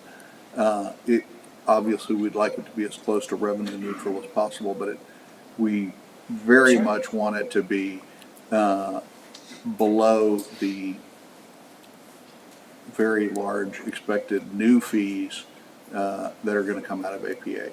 Is that the essence of what you're trying to say, Councilman Matera? Yeah, it's readily apparent they don't care about what our citizens pay, but we do. I would add to that, Councilman Rogers, that we should be able to explore alternatives Yeah. rather than just an in-house solution. I believe Bureau All Veritas and options. Other Wilco providers. All maybe options as well.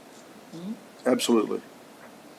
So as a budget question, we'd like to have, So it- I don't it know how doesn't im- quickly you'll be able to turn But I that think around. that's I gonna would not be expect it to be You ready know that's before gonna- we It sounds like adopt the we're budget deviating this into next time. contractual questions in our next meeting. So we've already started the entertainment of this. I don't want you to Okay. think we have not. I just don't have a solid number right now to tell you if it would be a zero budget or if it would, I don't know that yet. If you started the, Okay. We've All started right. like pen to paper, but I've also got to think about, where do I put them? I mean, I've got some operational things that just Right. got to figure out where they go. Well, you guys can bring us back a plan. Yeah. All right. Okay. So I did just want to say one last Thank thing. you for bringing that forward. I'm please. sorry, Councilman Wise, I didn't mean to If I may, overtalk you. Tracy, I want to thank you for bringing a very well put together budget. I know there were councils in the past who set a goal of consistently reducing the tax rate by a half cent each year, and seeing this exceeding that metric. I'm really glad to see that tax rate dropping. And I want to thank you for putting up with me. I know you got my spreadsheet with all my numbers in it. And we were able to find some missing numbers, so I think that that was really great finding the $3.4 million. That makes me feel like my time was well spent, and I hope you agree. So thank you for putting that together. I was going to say, I don't know, Melody may have rivaled you. All right, are we ready to move on? Well, Please. I had specific questions or specific CIP items that I would consider removing. So is this the appropriate time to talk about that? Or should we do that as Well, I mean, the budget amendments at the next meeting? no, This whole the thing. Can we do that as a work session in our next meeting? Or have Sure. a lunch and learn tomorrow? Not tomorrow. A lunch and learn in 72 hours? Well, I can't do it Monday either, so. So you're saying a work session, our next meeting? So since the CIP items would not necessarily affect the It doesn't tax affect the rate. budget. Right, It doesn't- I think we could do We that. can wait. Yeah. We can, We're not issuing the debt the next month. Yeah, I think I that's. would, Yeah. I would get through budget and then let's really attack that CIP. the only thing is if you keep it on the budget because it is in the budget, then you've set expectations that you're going to move forward with that. To the Then public. whenever you adopt the budget, carve that out. So then let's have You can do that. Let's have that in All a right. work session. Okay, You, That's a plan. you can. sounds good. Yeah. Thank you. Yeah.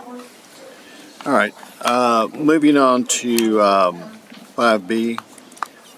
Conduct a public hearing and consider approving an ordinance on first reading with the caption reading, an ordinance of the City of Pflugerville, Texas, amending ordinance number 1203-15-02-24 of the City of Pflugerville, Texas, as amended by approving specific use permit for commercial, recreation, and entertainment outdoor use on approximately 3.2528 acres zone, urban center district located at 1501 Town Center Drive to be known as the Stonehill Town Center Track 7 specific use permit, providing a cumulative and repealer clause, providing for a non-severability clause, and providing an effective date. Dr. Turk. This is exciting. It is exciting. Good evening, Mayor and Council. Dr. Yasmin Where's that young Turk, lady Planning who does Manager, public here to present a specific use permit for Stonehill Town Center Track 7. As shown, the subject property is located in the vacant parcel at 1501 Town Center Drive in the shopping center between Cowboys Fit and Home Depot. This land was annexed in 2003. The applicant is requesting an SUP to allow for the commercial, recreation, and entertainment outdoor use within the Urban Center Level 5 zoning district. Specifically, this SUP pertains to the outdoor batting cage. So just the outdoor batting cage portion of this project. The request for the commercial, recreation, and entertainment outdoor use complies with all of the approved criteria of the specific use permit, and it meets the intent of the comprehensive plan and the Urban Center Level 5 zoning district. The proposed use and layout of the commercial, recreation, and entertainment outdoor project of this site follows UDC 3.8.6. Staff recommends approval with the conditions listed here. This outdoor entertainment space should be limited to batting cage use, will be screened from public right-of-way. The height of all materials associated with the SUP will be less than the height of the principal structure. The batting cage will have the location depicted in the applicant's conceptual plan. Planning and Zoning approved unanimously this SUP on August 4th, 2025, and I'm happy to answer any questions, and I believe the applicant is here as well. Where did the conditions come from? The conditions were put by staff just to make sure that the structure externally, so this is going to be part of an indoor entertainment use, that the outdoor structure is something that will still stay in line and not have anything that would, cause an issue, have an extreme height, make sure that it stays within what is planned, and just gave additional conditions to make sure that it stays in line with what is the intended use. Okay. Why did you want it screened from the public right away? I think that was just generally for an aesthetic reason, just to make sure that it's not something that is generally visible to the public. I think people would want to see it. It's interesting because I'm with what Caesar is saying. Like, I do think it's kind of cool to see people outside, hitting the wall. I get it, and you got people. Well, but do you have the conceptual plan? Because it's on the back of the building, so it would be seen from. There we go. Pfluger Farm. Somebody's. Yeah, basically from Pfluger Farm. Yeah. Or is it the? Is it the front there? Or where Let me get are to the batting cages? one where we can see a little bit better. If we only had the people who are developing it here. Yeah, you see where the so- Cowboy Fit and the Target is, and it's going to be right there. So yeah. Well, no, but if you go to it's not- the conceptual plan, this one here, can you point to where the batting cages are? So it is where you see where the stripes are? Okay, I believe so that is the batting cage area. The diagonal stripes? Wait, or the cages. So you're saying this right I'm here? actually going to ask the applicant Yeah, to do you come have up a and make mouse? sure that he's pointing that. we're Right. pointing So at this the right. correct Oh, y'all location. can't see it right here. So is the fencing for aesthetics or to protect the balls from, I'm not a sports person. it's going to be netted It's to gonna be protect the netted balls, anyway. but Michael Harney with Newquest Properties as the applicant. The striped area is the building. That is the interior entertainment use, which is allowed by right. The special use permit part of this is because the batting cages are outside. That is kind of the dashed area that's behind the building. the yellow. You won't see it from Pfluger Farm because it does not extend past Cowboys Fit. So we're still kind of screened. So on it's in a plan nook. work. Yeah, right. So you see, if go back to the aerial, Interesting. we're not it's extending immediately past the east of existing Cowboys Fit. pavement. Yeah, Right. So we're going to be screened by Cowboys Fit from Pfluger Farm. We're 300 or 400 feet back from Town Center Drive, and the batting cages are on the back side of the building. Can you use your? They are on the back side of the building. Can you okay. use the mouse to show us on this picture exactly where? Right there. Yep, drifted right past it, but right, yeah. So let's see if I can figure this out. There we go. There's something I know what look up. Nope. Oh. Yeah, right there, right. Sorry about that. That's not So so the building will kind of be right here, in line with the front. So you got your sidewalk, probably extend right out here, and then the batting cages will be in this grassed area. Okay, yeah, So it won't extend past Cowboys Fit, won't extend past the existing pavement that's already out there. So you can see it when you're driving away from Cowboys Fit, but you're not gonna. It's not gonna be seen from the Yeah, I streets. mean, this is all Well, if you go this behind the area. service road. This area down here is an existing detention pond. Right, that's So detention. that will never The be cows developed into will see anything you. else. Yeah. The cows may not appreciate Not the it. cowboys, the actual cows. There's some cowboys with those cows. Okay. Cool. Are you okay with it being screened? Yeah, it's fine. Because it's in the book anyway. It's Yeah, I'm already not sure why the I'm with you, screen though. is I kinda like necessary. that. I mean, I it's want to got be able to stand outside. all and this watch. parking right here in front. You're gonna stand behind. now What do we have on the right-hand side there? What's that gonna be? future or something. That's just some additional retail space. Okay, that's a additional retail space. Right. That's not additional Not parking. additional. Yeah. But the parking is going to be adequate as it is. I mean, sometimes that Cowboy Fit, about 5 o'clock in the morning, there's no parking spaces out there. About 5 I o'clock guess in the you guys morning, won't be there might open a that bad early, picture. will you? Yeah, I imagine this is Some more of people an may want to hit afternoon, balls at evening 5 o'clock in the morning. Okay.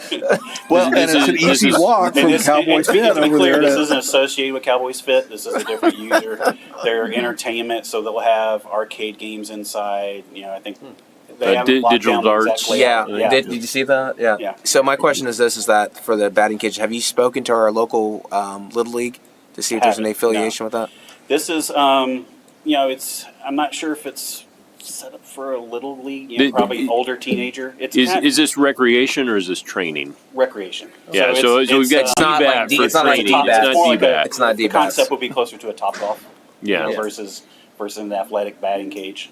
You'll At have high to- school. And so Top will golf there for baseball. will there be a viewing area where you get to watch and make fun of your friends? Caesar, definitely. I was like, Okay. Caesar wants to be able to That's sit there. the important part. Yeah. All right, this looks like a Strike. Bring a long chair. Exactly. You're like, man, how No, do I you- want to watch Rudy try to The hit a guy that's 90 been talking a lot for the 10 Boy, years since he that is so graduated from hard. high school now has to face back up against the 90-mile fastball. So. It's tough. Even 65. So, I do recall receiving a citizen email about this, about concern. I think a neighboring business concerned about the parking. Can you address that concern? I mean, we don't see it being an issue.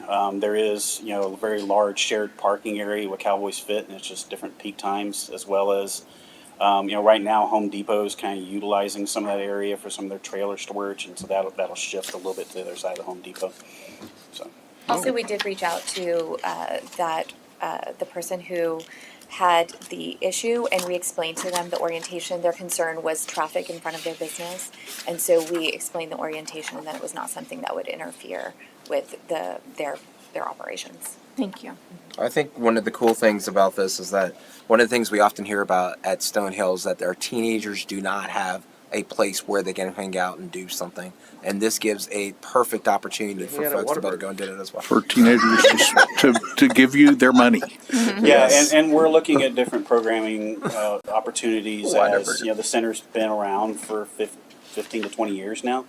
And, the market's definitely changed. And I think when this opened, we would have been happy if we got a Blockbuster rental, right? Well, but so it's totally different. The retail market's different than how it was in 2019 even. So we're seeing that we have to increase entertainment opportunities within a center to get people out of their cars, to get people to come to it, and then they go to 3 or 4 different places inside. Absolutely. Yeah. Because, and one of the things that consistently you've seen is that the stores that are there are consistently some of the highest players when it comes to actually sales, not only in the region, not only in the state, but around the country. So you have people who are trafficking over there. Right. Now you're like, just like you said, how do I get them other places like that? Exactly. I hear that we also have a great movie theater that's made some different offerings too as well. That's making a good job over there too as well. All right. Any other comments? Any public wishing to speak? Motion Okay. to close public hearing. Second.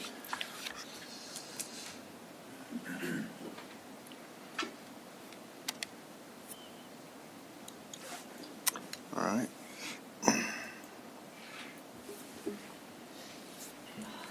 Okay, motion carried. Motion approved. 5B is presented. A motion And that's with the conditions? Yeah. That's what.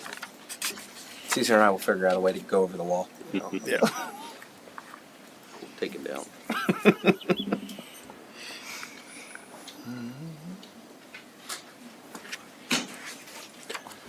Okay, motion carried. Thank you.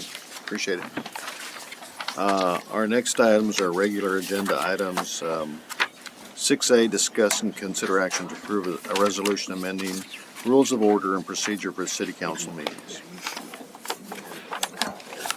Yes, so we are bringing this forward. The main impetus for this change is change in the legislature on timing of agenda postings. Yeah. So there is a section in this about when council members can present an item when the staff needs it by. So that has been moved up in accordance with our same deadlines that we have for staff now with an earlier agenda posting.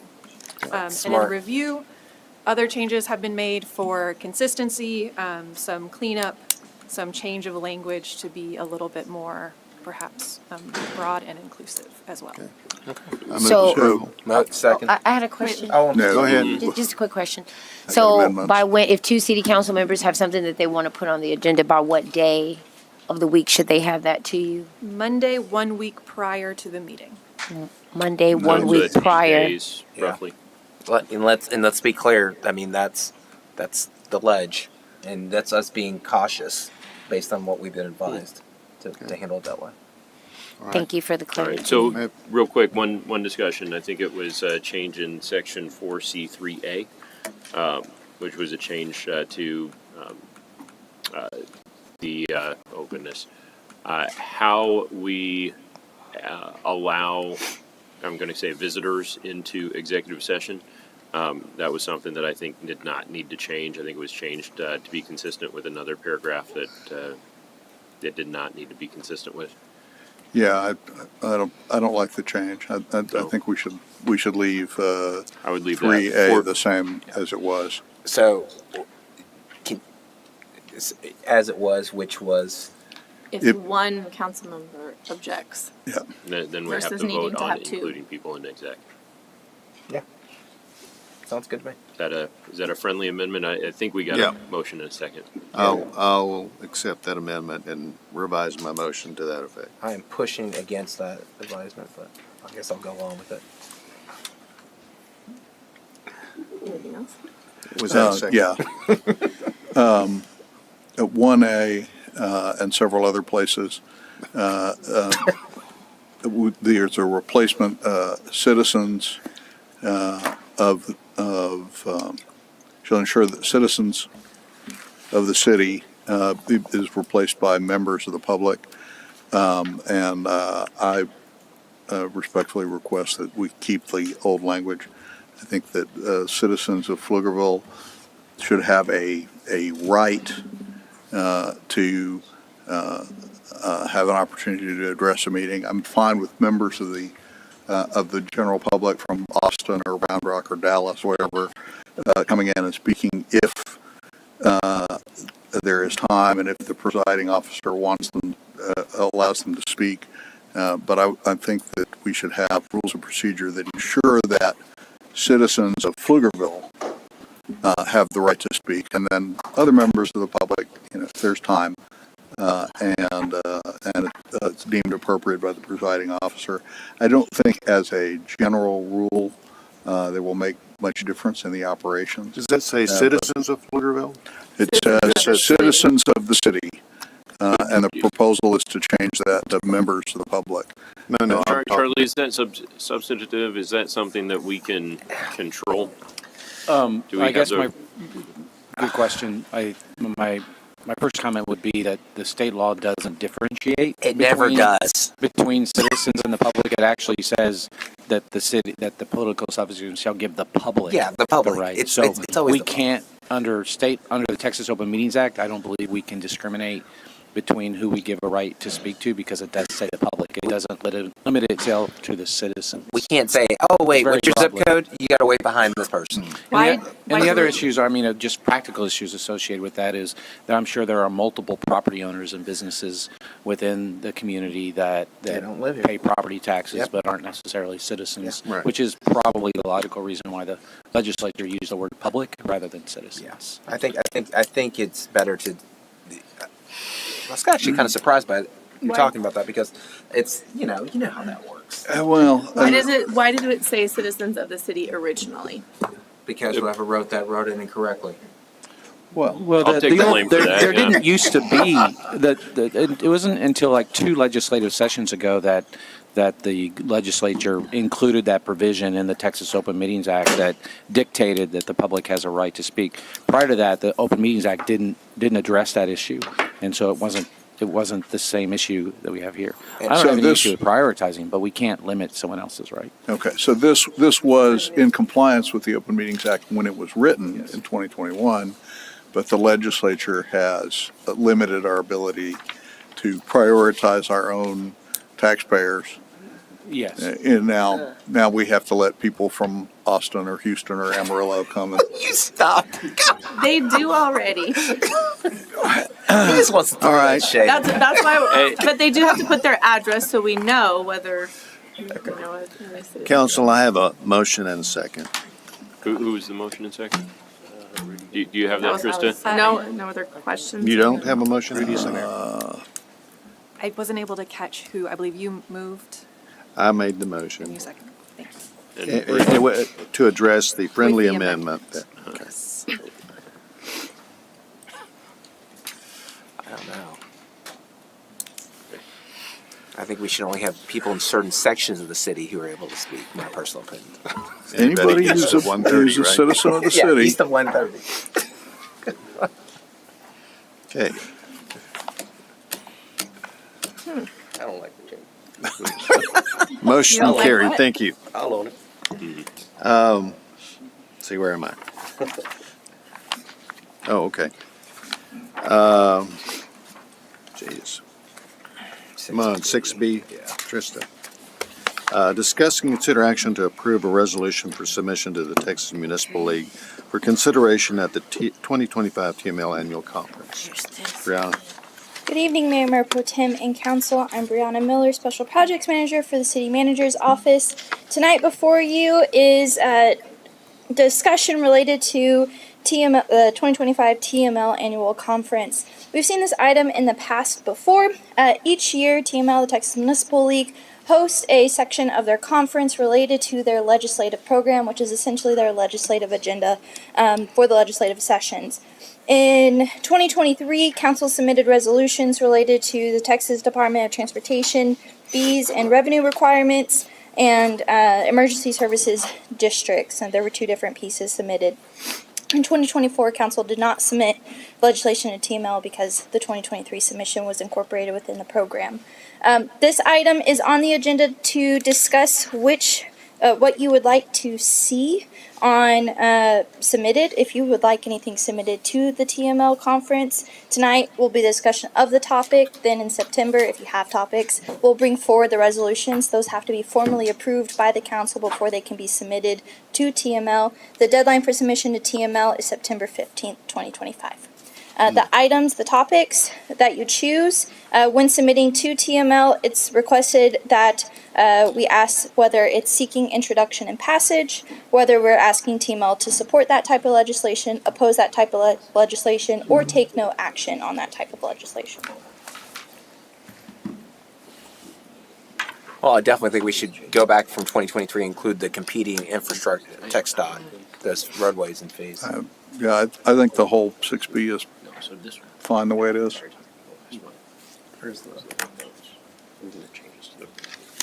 I don't think there was anything proposed. There was just a copy of what we did last year. So. Oh, So okay. you're saying you want to. I think, you support yeah, the last one that we did. And those items are incorporated already within the TML's legislative program. And Both say of those? we would like them to Yes. continue to have those as part of the TML legislative program. I don't think we need to Did vote we on it. did we include the the TxDOT toll revenue? That's what we were just Yeah. talking Yeah, about. That's what sorry. we were just talking about. What about anything related to the hotel tax and convention center? Boy. About the what? The hotel tax and convention center. You want to bring that up? I think we want to get Isn't this the time to bring it up? a little closer to the session before we jump into that bar. I just we should have the discussion, right? I guess my concern is that there may be some people who are monitoring that item. Okay. And do we really want to have that discussion Now, if right you now? don't have anything that you want to submit in 2025 at the 2025 TML conference, this is something that they do at every conference. So there is an opportunity in 2026 to submit to the TML legislative program for incorporation within that TML program prior to the 90th regular session. I think the frustrating part is that part of it is we're having this discussion and session hasn't ended, so we don't know what kind of nonsense is going to get passed yet. So, we should certainly come back to this after the legislature is finished meeting for the year. that's what I say that we do that because you said the next. But it may be after I mean, the deadline next year for will this be year. before the next session. Yeah. Well, the next regular session. Because she was talking about something else. I'm just trying to think of, because there's going to be some nonsense. And the only thing I might add, but I don't know that it's germane at this time until we see what happens in the ongoing sessions, is related to emergency communications. But we should see what happens with this session. We'll have time. And Saturday is supposed to be theoretically Thursday or Friday, because they don't want to go past Labor Day. If they go past Labor Day, we're in even more trouble. Water rights? Anything Well, already in there? They're supposed to. Oh, that's a good question. Is there anything already in TML's agenda for water rights? Off the top of my head, I don't know. I do know that in the regular session, the legislature did pass additional funding for the Texas Water Development Board. But what Caesar's talking about is regarding the actual that right of capture. Yeah, right of capture. But I feel like is that an issue that puts cities at odds with each other? No, it puts. It could everybody on odds with each other. Okay, literally. I mean, it's the oil. Well, and it's whiskey's for drinking, water's for fighting. But so the question becomes, how do no? It's true. It's already put Bastrop against San Antonio. Yes, I mean it's already put East Texas against Dallas. Dallas. So can we ask our legislative committee to come up with something on water rights? You can ask. Yeah. I feel like that any issue that puts cities at odds with each other would be inappropriate for a TML resolution. Well, we say that, but we had the whole conversation about what was going on with Round Rock and yes, we had the conversation with sales tax, but TML did not take a position on that, correct? Right. They took no position. That's my basis for the comment. Is Because I always with say the sales tax I argument. always say sometimes we have the discussion just to have the discussion. Keep it on our radar then. Yeah. Yeah. But worthwhile to think about. Yeah. And hopefully we've been we've thought far enough ahead with our water rights. Hopefully. Yep. So for clarity, Brianna, the items that we submitted the last time in 2023, those are already incorporated. So we do not need to submit them again, or if we still feel strongly about them, we should submit them even though they're already on there. So what happens is that we get a packet, and in that packet we get everyone's submittals. I think last time was like 180.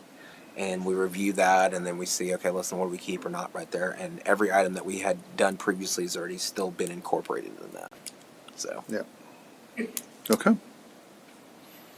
So to make sure, just so for the next council agenda, there's no items that you would like submitted to the TML conference. Not right now. This year. How late can you beyond. take a submission? Because like I said, I think by Friday we'll figure out some stuff. So I would need to know tonight so that we can have a resolution made for the September 9th council meeting, because that is the last council meeting prior to September 15th. Is there a way for And you? it has to be I'm so approved by this body before it can be submitted to TML. I'm not seeing any pressing issues above and Boy. beyond what's already in the agenda. Yeah, I think it's hard for us to know based on. And plus, we have that extra year. Yeah. Charlie? I was just going to say, there's nothing that would prohibit council from amending the resolution once it gets in front of you on September 9th. But that would require us to ask for a resolution to come to us with That's right correct. now nothing. Yeah, in that's it. correct. That's correct. Yes. I like that, and I mean theoretically we could even do a special meeting for this purpose after Friday, but I'm not sure. What would you like a there's an resolution, appetite for Counselor? that.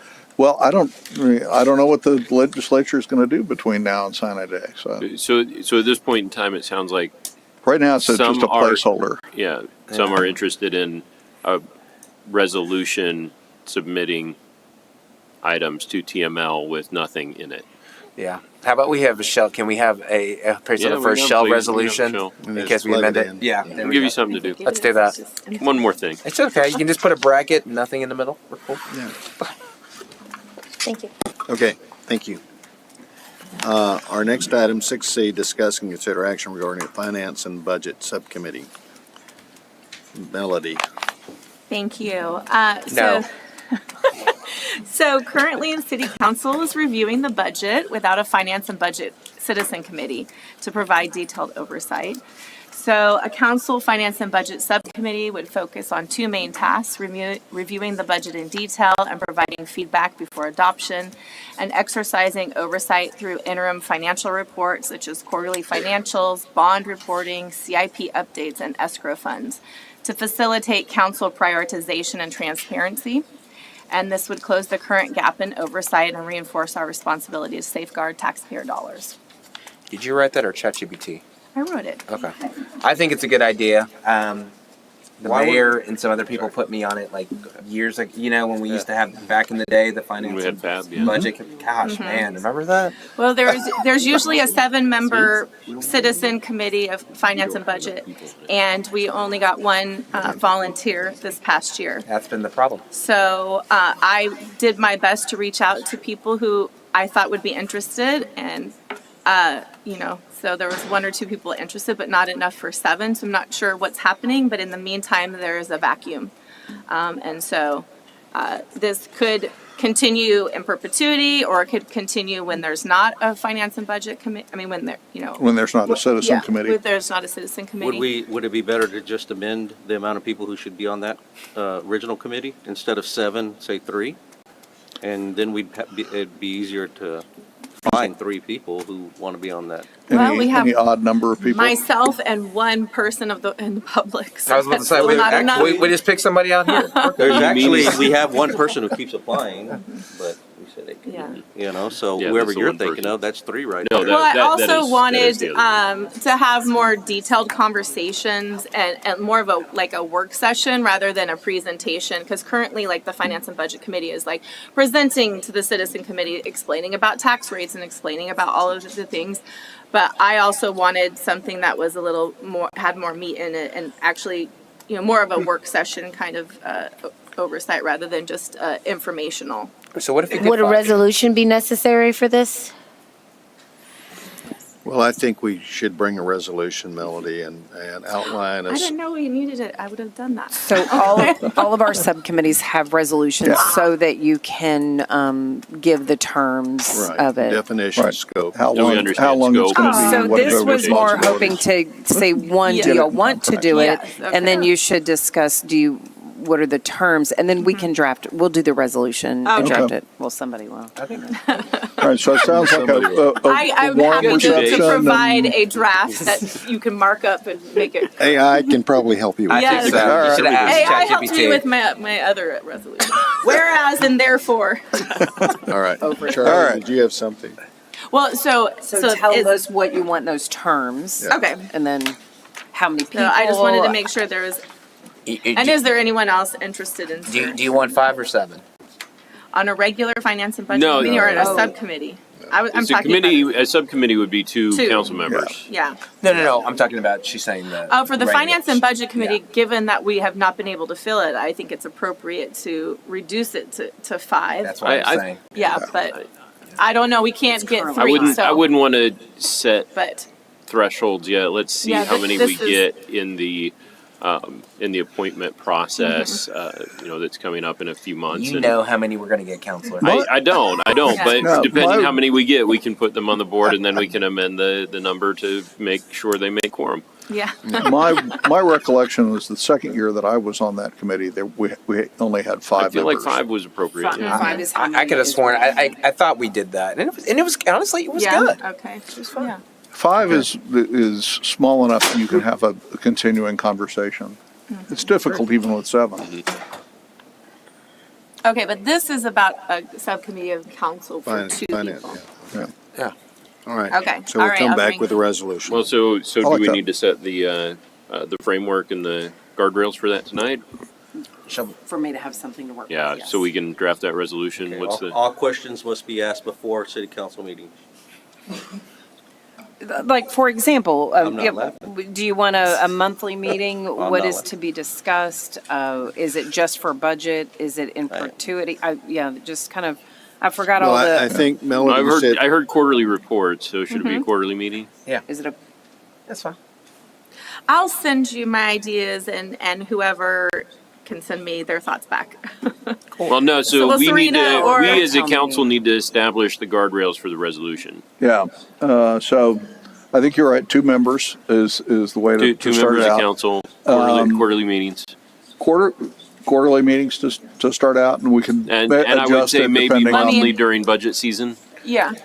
So monthly during July, work August, order season. September, Do monthly. subcommittees now meet monthly or it's A lot are determined? ad hoc. Depends. Yeah, I mean, Yeah. like legislative, we're doing every 2 weeks during a Mm-hmm. Especially during session. Because you the gotta legislature pop. driving our lives Yeah. miserably. So my thoughts are quarterly and then more often during budget season. And is budget season going to be July, August, September? Well, Ours is March. incorporating It starts earlier than CIP, that. so May. May, June, July. April. I mean, they start in May, April. June, That's July, April. August, keep September. somebody busy. Well, September is too late I like how for Serena's the like, well, for yeah, the I'll start. subcommittee, really. So You're right, Mm-hmm. yeah. yeah. Okay. All right. All right, thank you. Go ahead, I Trista. apologize. I will be writing this resolution, and I'm not sure I know what the parameters are. I have quarterly meetings, 2 members. Monthly meetings, May through August. And would No, it, it's Yeah, I know. not. would it continue to operate after we have a citizen finance and budget committee, or is it only operate in the absence of a citizen finance and budget committee?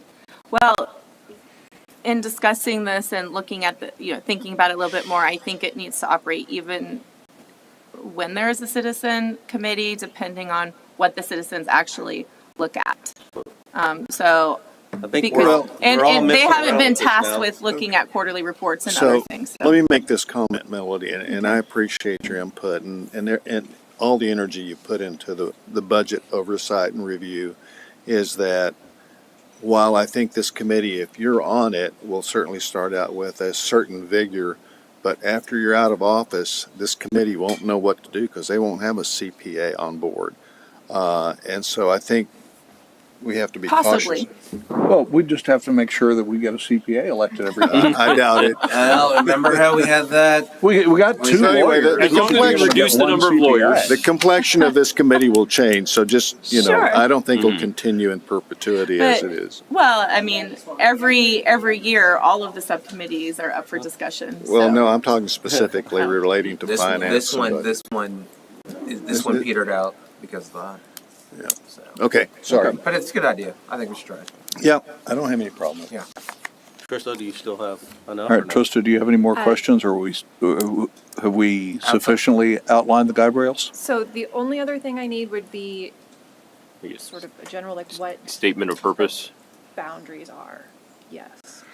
To As far as like what the tasks? Right, so for example, for the special events subcommittee, there's a list of these are the events that the special events subcommittee focuses on and talks about, so just sort of that. So Anything more specific? so reviewing the budget in detail and then reviewing interim financial reports such as financial statements, bond reporting, CIP updates, and escrow funds. The subcommittee should not be able to block items being brought to council related to the budget. Right. So they're just.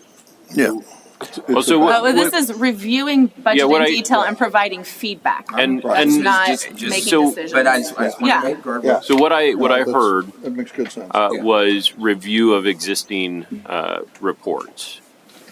So not necessarily the creation of new reports. Is that an accurate statement? Unless you use Gronk AI. Do you want to be able, do you want to have the committee able to create new reports, or have the committee able to direct the creation of new reports? I don't know.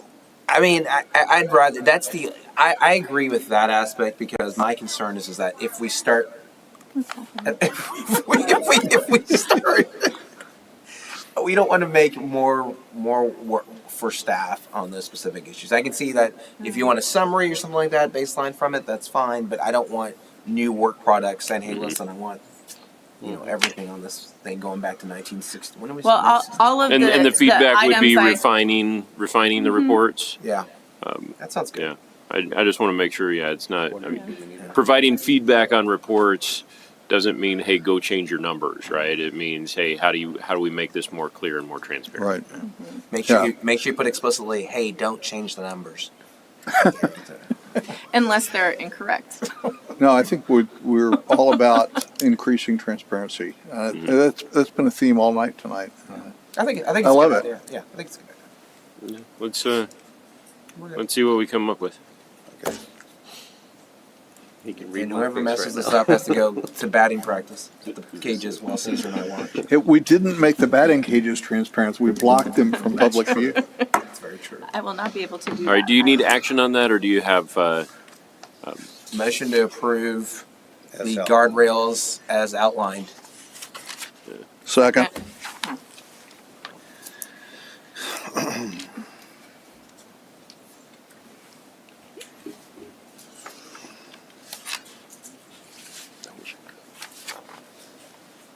Motion carried. All right, what do we got? Our next item is executive session items. We have one item. You need a vote. I believe, and then motion to postpone the appellate decision. okay. Right. So could you read, Oh, yeah. you want to read 6D? 6D and 6E. Want to read it? Yeah, 6D is executive discussion, discussion of personnel matters pursuant to section 551.074 of the Texas Government Code regarding performance evaluation of the city manager. All right, I would like to make a motion to approve the severance agreement and an employment agreement with the city manager as presented. Second. And I would like to just make it clear that the severance agreement is in accordance with later changes as mandated by the legislature, and the employment agreement extends the term of the city manager's contract by an additional year. I just want to put a bold word on the severance, but that's okay. Okay. You have that, Tristan?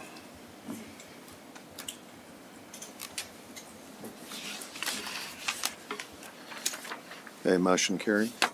And item 6E is discuss and consider action regarding rough proportionality appeal for the deck and Wilkie track.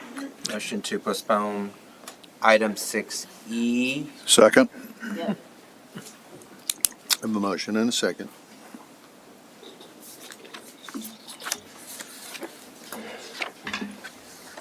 And motion carried. Okay. This is the part y'all get to go home and we have like half our agenda left. We'll be here. So- There's a reason they're still here. It's because we pulled one of their items. Hey, I forgot we had Trista, would you It's all over there. begin? Hey, you're the one that pulled all those No, items. no, Cut it no. Can we have a 5-minute break? No. Oh, you need a break? I do. Okay. Let's take a 5-minute break. Oh, bio break. 5 minute. Mental health I was like, oh, bio break. Mental health break. What did you say? You said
Well, I'm going to be doing the work. Trista, take it away.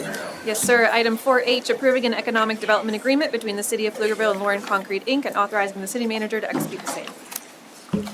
So, do I need to speak for David? Where's David? Doug, bring yours up first. I did have a concern with this, and I had talked to Jerry over at PCDC earlier. I believe we got an amended version, basically just striking a column they had included in the PCDC agreement that the proportions of the rebate, and I think including a city portion of the PCDC collections is too confusing, so just striking that column. Good. Agreed. That's all I'm asking for. And I'm speaking for David. There's a subsidiary was brought up here, and no, that's ridiculous. They got to be responsible for it. I don't understand. Can you clarify? Yeah, let's get a. What are you talking about? Why don't y'all? Who do we need to talk to? Should you do this in executive session, just in case? I don't. I don't know. I mean, maybe, Okay, let's go, Mayor. We can go to executive session. I'm saying I don't know. I don't know what yet. you're Let's saying. see. I'd rather do it there. Have to ask the question to see if that actually, from a legal standpoint, regarding it's a liability question. Okay. So that's why. Okay, so we're in executive session for legal counsel on item 4H. Do we want to open 4I at the same time? Okay, The city what is 4I? agreement and the PCDC agreement? Oh, okay, yeah. 4I is approving an economic development agreement between the City of Pflugerville, or the Pflugerville Community Development Corporation, Lauren Concrete, and authorizing the board president to execute the same. We're in executive session.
We are back from executive session. No action was taken. We got 4? Oh, I'm so sorry. 4H and 4H and 4I. All right. I move to approve items 4H and 4I as presented. Second. Is that okay, Tristan? I move to amend that to strike the word subsidiary from the last paragraph of the agreement with the PCDC. Do you accept this friendly amendment? No, sir. Okay. Let's vote and see how it turns out. I got a second on my amendment? Oh, they already moved. I think he Yeah, didn't hear you. I'm moving for an amendment. He's moving for an amendment. He's looking for a second. No, he says I'm done. Okay. Okay.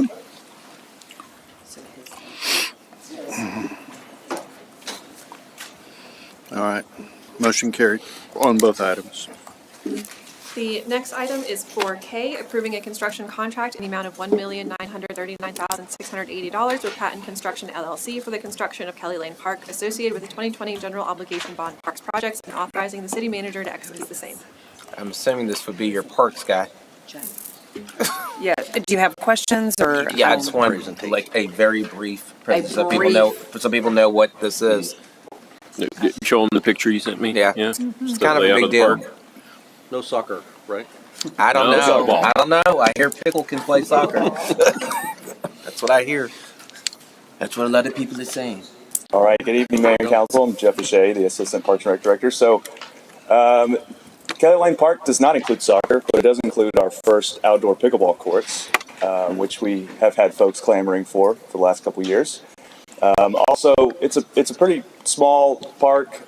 Does fit within our community park definition because of the restroom and parking. We've got 18 parking spaces, about half a mile of trail will be added, a shade structure, picnic tables and benches, a small 5 to 12 playground with shade, water fountains, lighting, a prefabricated restroom, which you see as the separate item, and then a bike rack and trash cans. So plan for this is construction to be awarded this month and then construction to start October 2025 for a spring 26 completion.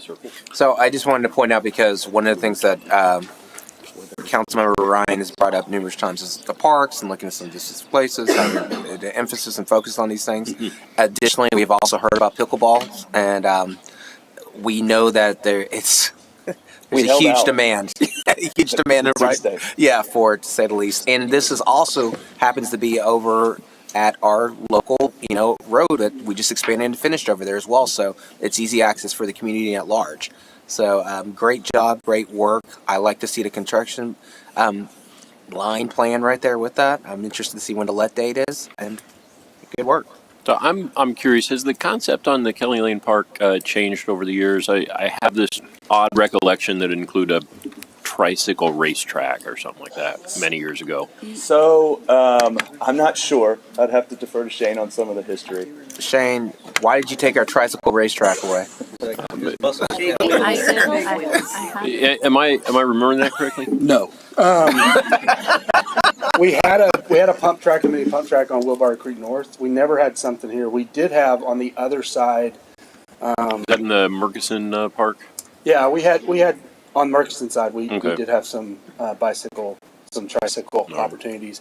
Here we had a pollinator garden in a trail. All right. And do we have any concerns with this park being so close to such a major thoroughfare? Yeah, I mean, actually, when we first started to look at the space, Kelly Lane's a very busy intersection. The neighborhood across, although ETJ, we know those types of, we know that type of amenity will drive, attention over this way as well. We tried to design and highlight the space that makes it, where it's playground play structures aren't right near the busy intersection. It's all kind of bordered, I guess is the right way to say it, or bracketed in such a way where it's not, you're playing on a playground and you look off and a kid's running straight towards a really busy intersection. But it is close to a really major thoroughfare. Have you had neighborhood input on this park? We did some neighborhood input 2021, 22, right after the bond was passed, and we had selected the design team at the clubhouse. And we didn't hear a lot about the closeness of the road from the Falcon Point residents. Now, maybe some of those on the ETJ might have been concerned. It was back when we used to do a lot of public engagement in person, like at a courthouse, and those usually only get 20 or 30 people attending. So not how we would have done it nowadays. Now we probably would have done something online or whatever as well. But that's how we do public engagement. But it was, I wouldn't say that we had a huge outcry that it was too close to a road or anything like that in that public comment. I had heard some strange feedback that some folks were not excited about having that park there, but I think it's a great amenity. So I'm just trying to make sure that we had adequate public feedback and that we've considered all the safety concerns. And with that, I'd move approval. I had a question. Sorry. Do we have any estimates on the additional maintenance and operations that this will add to our budget? Well, they said you're bringing your lawnmower over, so. Yeah, so most of the park will be kept natural, and so you'll have the two passes on either side of the trail, and then obviously maintenance around the playground and pickleball area. I can't remember off the top of my head what our price per acre for mowing currently is, but that area will be on the higher frequency mowing rate. And so, but it'll be pretty minimal. Obviously, we'll have staff cleaning the restroom and part of the contract as well. So, but it'll get hit 3 days a week, once midweek by our staff, twice on the weekend by the cleaning contract. Not a lot of irrigation to worry about, not a lot of landscaping. I don't believe we're trying to keep that at a minimum. So, as it goes compared to the sun we've put on recently, it has less of some of those than we would in previously. So I was busy finding the original concept plan for Kelly Lane Park.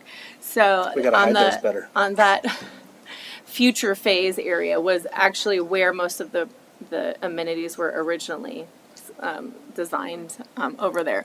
So what are the thoughts about the future phase? so our thoughts on the future phase is to keep that more natural. We've actually had some plans. You can even see on this plan that there's not a lot of trees, and it was being used as a staging area for Kelly Lane for the past few months, and so it needs some revegetation. And I think that's where most of the future phasing will come in, is revegetating that area, and then creating some trail extensions. So just some added walking paths.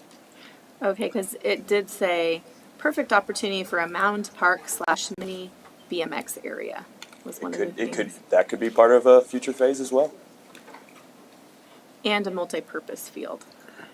Yeah, Soccer. That sounds phenomenal. In that future phase areas, that's where it was. I will drop a goal. American football. Anything with multi-purpose, we need more parking that we're providing, so that would be tough. Yeah, and there's a drainage or creek that bisects this property. I think the future phase is 4 acres, and it's an odd shape, so I'm not sure multi-purpose fields. I think you're going to have a lot of people ride their bikes, jog, and walk over to that other place. The only biggest concern I have, y'all, only 3 pickleball courts. I think they won't be our last. They're our first. Okay. Got to start somewhere. Because I was going to say that those those are going to be, if anything, like what we've seen with the tennis courts at all the high schools around here that are just packed all during the night. It's going to be Future 1849 has pickleball / tennis courts in it. Yeah. Is there, in this design, is there room for expanding the pickleball courts if there is additional demand? Yeah, there's some room south. So you'll notice the restroom is that little yellow piece right there. So if we probably have space to add one more pickleball court there. I do think that there would be probably benefit to expanding pickleball courts outside of this area. So if these 3 seem like they're used tremendously in that area and we want to add another, we have space, but looking at 1849, looking at other properties we have on the other side of town to add pickleball courts. We've been asked all over the city about pickleball. I know I've come across people, I think at Wilbarger Creek Park, who just taped off an area in the parking lot so they could play pickleball, brought their own net. And they can go to our new recreation center. Rec Center's going to get 12 indoor courts as well. So Yeah, the rec center will have that inside. I always love it when you call it Wilbarger Creek Park. I just call it Holland Park. Yeah, I know. So one other thing that was in the original design is a butterfly garden. Do we have any butterfly gardens in any of our parks? We've got some stuff at Bealey. There's a butterfly garden coming into Murchison Park, so the other Okay. park in this area that we're constructing right now. And then we have plans to do more of that. We've got a lot of groups that will help us with that, and so. Yeah, we had a butterfly way station in Kimple, but the lady that was the driving force of the Monarch Sanctuary is living in Leander, and she's kind of passed that off. They do we've got some butterfly plant attraction areas at the lake as well, in all of our mediums out there. So, one last thing is in this original design, they had the parking in the entrance across from that current road, Moore-Lynch Avenue. So, I'm not sure if the future phase would contemplate that, or if the goal is just to keep it off of Falcon Point Boulevard. Yeah, we would have to talk to whatever Okay. design team. Yeah. Just wondering, because that's where the entrance was, and it wasn't on the neighborhood side, but on the main road. So I don't know if there was a Yeah, I don't know if the new particular expansion of that reason. main road, if that would be an option. We'd probably have to look at it with whatever landscape group we want to. Are you talking about in that patch of land right above it? That's where all the design was. No, that's a floodplain. It floods. Yeah, that conceptual design needed some work. Okay. Yeah. Thank you. I second Doug's motion. Have a motion and a second.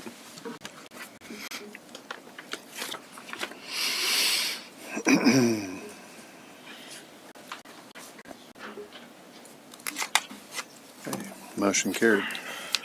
The next item is 4L, approving the purchase of a prefabricated restroom facility from Corworth Company in the amount of $168,167 for Kelly Lane Park, a community park associated with the 2020 General Obligation Bond Parks projects, and authorizing the city manager to execute the same.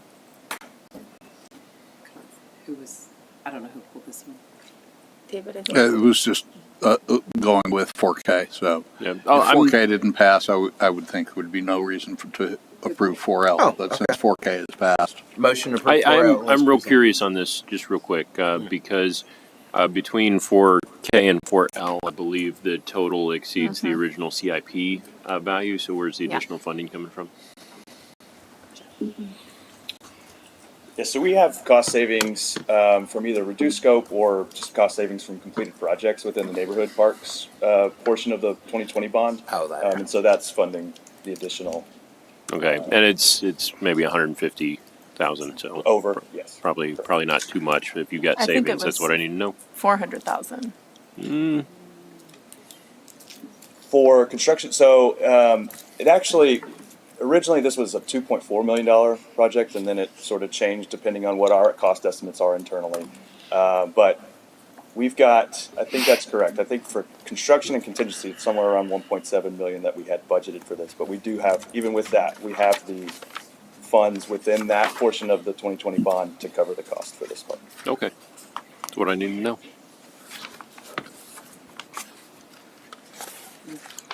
Motion to approve. Second.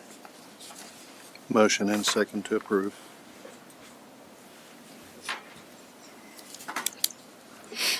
And motion carried. Next item is 4O, approving a professional services agreement with Friesen Nichols, Inc. in the amount not to exceed $429,800 for professional services associated with an update to the Unified Development Code and authorizing the city manager to execute the same. Who's presenting this? I assume you, I'm sorry, I don't know who pulled it. I think a couple of people pulled it, but I have some questions about it. So my main question is, to the gentleman's point earlier who spoke during public comment, can we walk and chew gum at the same time? Can we do some immediate fixes to the UDC while also going through this year-long process? So for the update, we recently had a diagnostic that kind of pointed out where there are opportunities that we will really focus on during this update. This process will include a lot of engagement where we'll get that feedback from staff as well as from council, planning and zoning commission, to make sure that that's incorporated along the way. I don't know that that is something that can be implemented before the change happens. I think that is something that will come as a part of it. So you're saying, well, okay, now you have me curious, and I was actually going to be quiet on this. what would stop us from actually be able to go ahead and actually make some changes while at the same time having this process doing that? Are you just saying If there are specific changes, oh, I'm sorry, go ahead. No, it's okay. Because I was going to say, unless you're saying that it's either not going to be able to be congruent to do so, if there's specific legal mechanisms that disallow us from doing that, but or if public involvement would contradict some of what we're hearing. Because I'm hearing, lot sizes, parking minimums. I've heard parking minimum complaints from several places. If those are things that can quickly be amended to improve the code while we also go through the process, or are you saying that those things need to be studied before we can amend them? My understanding is that there are two ways that things can happen. From what we've seen in the assessment, there are things that we can look at. I don't know that there are things that we would automatically make changes to beyond the update, because I think it makes more sense to do it holistically as a part of the update where we do get that input. We are able to make those decisions, with greater understanding. But you're telling us, okay, I'm hearing what you're saying, and it doesn't sound like there's anything that would actually stop us from doing that. Okay, that's what we want to be clear about. Yes. Okay. Correct. Okay. So, how long did it take to do the diagnostic? And then it's projected, when I looked at the timeline, for a whole nother year. So, what is the time span that this whole project is taking? I believe the conclusion would not be until 12 months. Yeah. So it changed to the Unified Development Code, but making sure that those are congruent with all of the other things within the city that it interacts with and interfaces with. So, and the items that were discussed, lot size, setbacks, and parking minimums, are all of those in the diagnostic that are recommended to be changed? Not necessarily, no. There are points that are for consideration in the diagnostic, but it doesn't necessarily dictate that this is something that should be changed. It's more this is something that you can consider looking at. These are some options that, might work in Pflugerville. So it's the beginning of looking at the bigger picture, and are those things that actually work for us? I'd like some clarification. Yeah. Thank you. So there's certainly, we can go and make changes on any items that you would like to, right through, just like we've done on any other code amendments. The goal of the overall amendment to the code was to ensure that if we're, say, for example, we change setbacks, that we're also considering the chapter on landscaping and things like that, because there are a lot of overlaps between some of the chapters, between all of the chapters, really. There's flexibility in our scope, and we can work with Erica Craycraft's here with Freeze and Nichols to adjust some of those if there are key items, if housing, which was one that was brought up, is important and we need to shift that. It would also just shift some of the engagement efforts and conversations with council, planning commission, and the public. But changes can certainly be made sooner rather than later if there are specific items you'd like us to take a look at. So that's what at least that's my thought. I live in a van by the river, but my thought is that, okay, if those weren't necessarily going to be, focal points previously, I would like to see those as focal points now, and then try to see getting something to us sooner rather than later on those specific items. Because if they are really as easy as a fix, then let's have a conversation about these effects. If you come back and you say, no, Councilman, this is not as easy as a fix as, I thought about it, perfectly okay. But, I'm curious to see, if in fact. So early on in the scope, there's a work session with City Council to go through that high level, get that feedback. We can make those adjustments. There's some special services in the contract to make those adjustments to move certain things sooner rather than later. And we can have that conversation once we have that work session. Just as long as we've laid the predicate that there are things that we may want to move faster with. That sounds ideal. Okay. I move approval. I have some more questions. First of all, I want to agree with Councilman Weiss about the parking changes. I've also heard that suggestion from a number of quarters, and I think that that's something we can agree on, and like to move that as quickly as is feasible. I wanted to let everyone know that our neighbor to the north, Hutto, is currently finalizing their amendments to the Unified Development Code up there. And I understand that their changes are designed to be revenue positive, but also to streamline and speed up the approval process. So I wanted to see if the folks from Freeze Nichols are aware of those efforts, and if they're going to incorporate those innovations in the plans for Pflugerville. So I want to know, are you going to be revenue negative and to slow down the processes, right? Well, or just have the process at the same speed it's at now, which is, that would be normally the expectation. But apparently their projection moving forward is that they're not only will the development process make more money for the city, but it will be a faster process for people going through the development process. So are you aware of that? Do you have any thoughts about it? Are you going to incorporate that into your planning process? Sure. Great question, and good evening, Mayor and Council. Thanks for having me. Yes, absolutely. And our team, not me personally, but other members of our team here are working on the same Hutto project that you're referencing. I was about to ask you, aren't you using, isn't Hutto hired y'all? Yes. Thank you. Great. Yeah, so we're very familiar with that. That's definitely best practices. Well, to the streamline. feedback that I've gotten from Hutto is very, very positive on those changes. Glad to hear it. So, and they're finalizing that approval next month. Is that right? So can you just copy and paste what you did? Hutto? No. Motion Just the good parts. 4-0 as presented. Second. I really had to think about O. 4 circle. Yeah, I was going to say 40. 4-0. Yeah. Yeah. C0 was right. I was going to say 0. Okay, motion carried. Are we done? The last item is 4P, approving a resolution designated Bulls Park as the location for the 2020 General Obligation Bond Destination Play Space Project.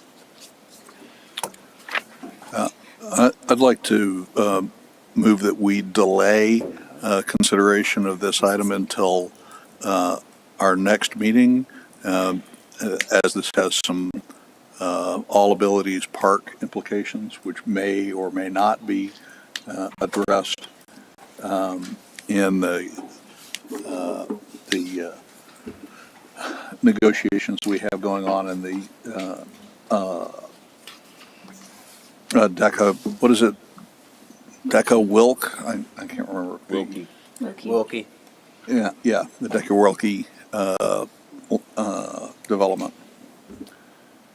So just ask that this be delayed until the next meeting, so we see how the pieces fit together. Is that a motion? That's a motion. Second. I have a motion and second to delay this item. All right, discussion. I was really excited about this item because it does take $2.3 million off of our CIP by utilizing existing land. So Maybe. The CIP item wasn't specific about the purpose of the parkland. The communication I had with staff said it was specifically for this purpose. I thought so. That's what's in the resolution. Shane, can you come, s'il vous plaît? Oh, stop.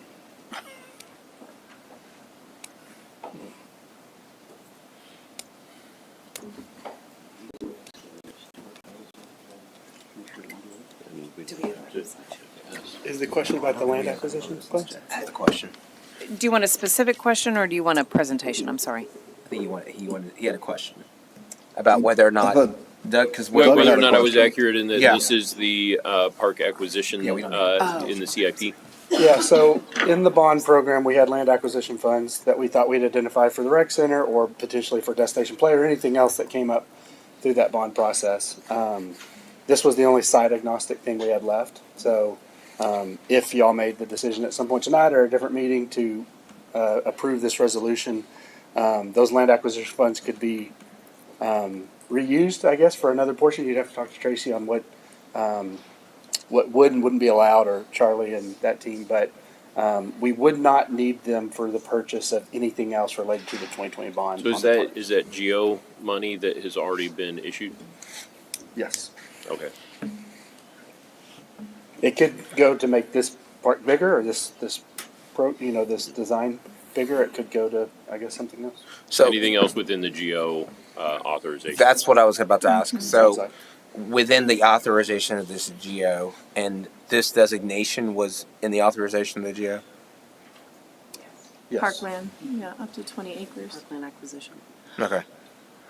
And so or anything else in the or bond Yeah. language. Yeah. I don't remember. This was the 20. 20. Potentially Parks, could go Lake to Pflugerville. the lake improvement. It could go to the destination plan improvement. It could go Neighborhood to anything parks. that hasn't been currently finished right now. Gotcha. So David, Phase 3 of 1849 or whatever. Yeah. And none of that's over budget though, right? We could definitely use the resources. Yeah. so Gotcha. So David, to your point, what are you thinking? Well, the resolution specifically says that this is aimed at quote, all abilities, which is one of the things that we're talking about with the Decker Wilkie. What is it? Wilkie. Decker Wilkie. Decker Welty. Yeah. So that may or may not end up being a location for that park. We obviously already own most of the land, or we own all of the land that's in this. So this is about sorry, excuse me. making the improvements. What kind of improvements are we Well, going this to is make there? about designating Right. this area for this purpose. So are we going to do that here, which might be the right thing to do, or are we going to do it somewhere else? And, we got some moving parts here. I want to see where we are in 2 weeks. I guess my Seems like concern would be that when we talked about that issue last time, I wanted to address a couple of things about the park, but I was advised not to. So if it comes back the next time, we still would not be able to address that, correct, Charlie? No, that's one of the things that we asked be part of the negotiation. Well, So Charlie, we would need a separate, we we would need a separate agenda item regarding the park negotiation, Wait. separate from rough proportionality. Right. Right. So we'd have to have two separate items in order to talk about. But I think it's No. also important that we think about where a destination park with this purpose would be appropriately located. Yeah. Well, I think we should also look at geographically our map and have parity of where destination elements are in the city, and there aren't as many in the northwest area. So my concern, I know we already own Bulls Park, but the contemplation was that we were going to have land in a new area. That was what the bond money was for, to buy some land and to have a destination play space. And so I'm not sure that this is the right location to have parity geographically. So I'm curious. I wouldn't consider that northwest. I'd consider that north.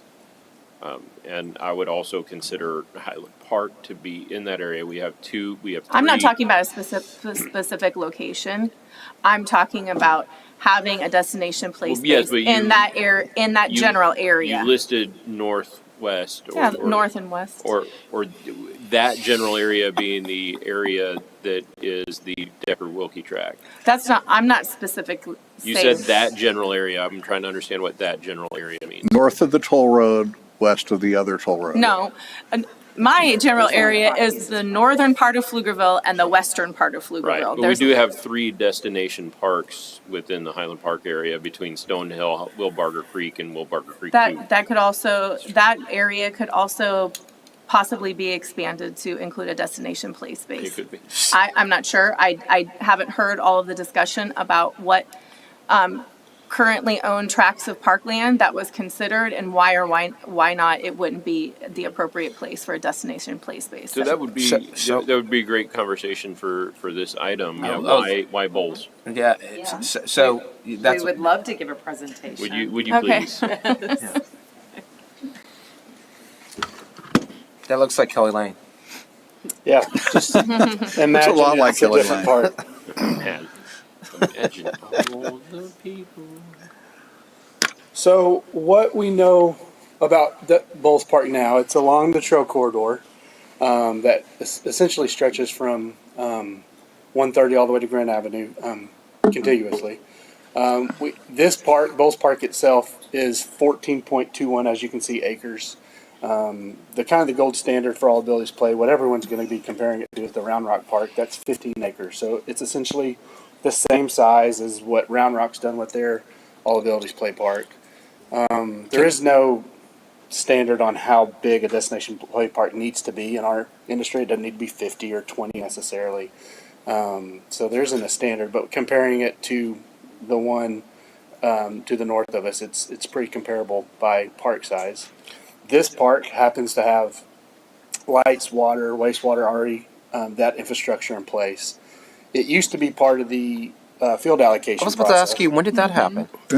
Well, it kind of happened on its own. People stopped taking that allocation for a couple reasons, because the other allocations were, at one point, you could be offered bowls and it wasn't much different than Finning, or maybe it might not have been much different. Are you trying to say because there's just a bunch of dirt there as opposed to the grass that we have, nice grass everywhere else? Yeah, people but we've using improved the other sites tremendously. Okay. And more importantly, Emmanuel Road's going to expand. And there's no parking at this location. I mean, I think I have 7 or 6 parking spaces. Yeah. So everyone that we allocated those fields to parked along the road. All that's Right. going to go away when Emmanuel Road expands. And so ultimately people didn't take the allocation when we offered it to them. It just kind of became a spot where if you wanted to go throw a frisbee or play pickup soccer, you could.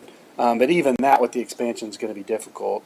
And then the improvements to Emmanuel Road, like we were talking about earlier, and the Gillen Creek Interceptor. And Brandon lied. He said he'd stay. But he was smart. He got out of here. The Gillen Creek Interceptor, it's going to be a 12 to 15 month project construction-wise. 100% design already completed. I think the construction starts in the fall. And they not only are taking up portions of this park for their laydown, but they're going right through a portion of the playground currently for this interceptor. And so at least half the playground and access to the playground is going to be difficult when that construction happens. We're going to have a manual road happening potentially per the CIP timeline sometime in Q4 of 2025 as well. So you have a park that's going to have a lot of construction impact to it. And so what we thought is you have the potential. It's one of the 5 oldest parks in Pflugerville, what we call in our department, one of the original 5. Old Town and Pfluger are 50 years old this year. Moose, Bowles, and Gillen Creek are all 35 years old this year. And so those were the 5 original parks that a lot of people who grew up in this city for years, that was the park system in some ways. And Pfluger's seen constant improvements. Old Town has a master plan attached to it that will potentially go to a bond program in the future to see improved. Moose had multiple playground improvements happen to it as well. Gillen Creek has seen a lot of improvements. And Bowles did have a playground replacement about 6 years ago. But as far as re-envisioning that space, I wouldn't say that we've done that as a department. So this is really an opportunity with the construction, with the opportunity that maybe it goes offline for a while, that this is the time to pop in and maybe take advantage of those opportunities and really do a destination play space. It would be 0.25 miles walk from downtown east, including the parking structure. And it would still have overflow parking as well at what would be the old rec center, because whatever happens there, that playground or that parking lot would be there as well. So you could put some parking on this new spot, but you'd have overflow potentially walkable from the trail corridor from downtown east and even from the rec center itself. And so the other thing that we think it makes for a really unique opportunity is the elevation and infrastructure kind of provide this really unique. So you'll see this park is a downtown park in Cary, North Carolina. And it was brought to us about a year ago, and they're doing some stuff with their downtown program, with their city hall and some of the things, and they have a park that they're using to highlight it.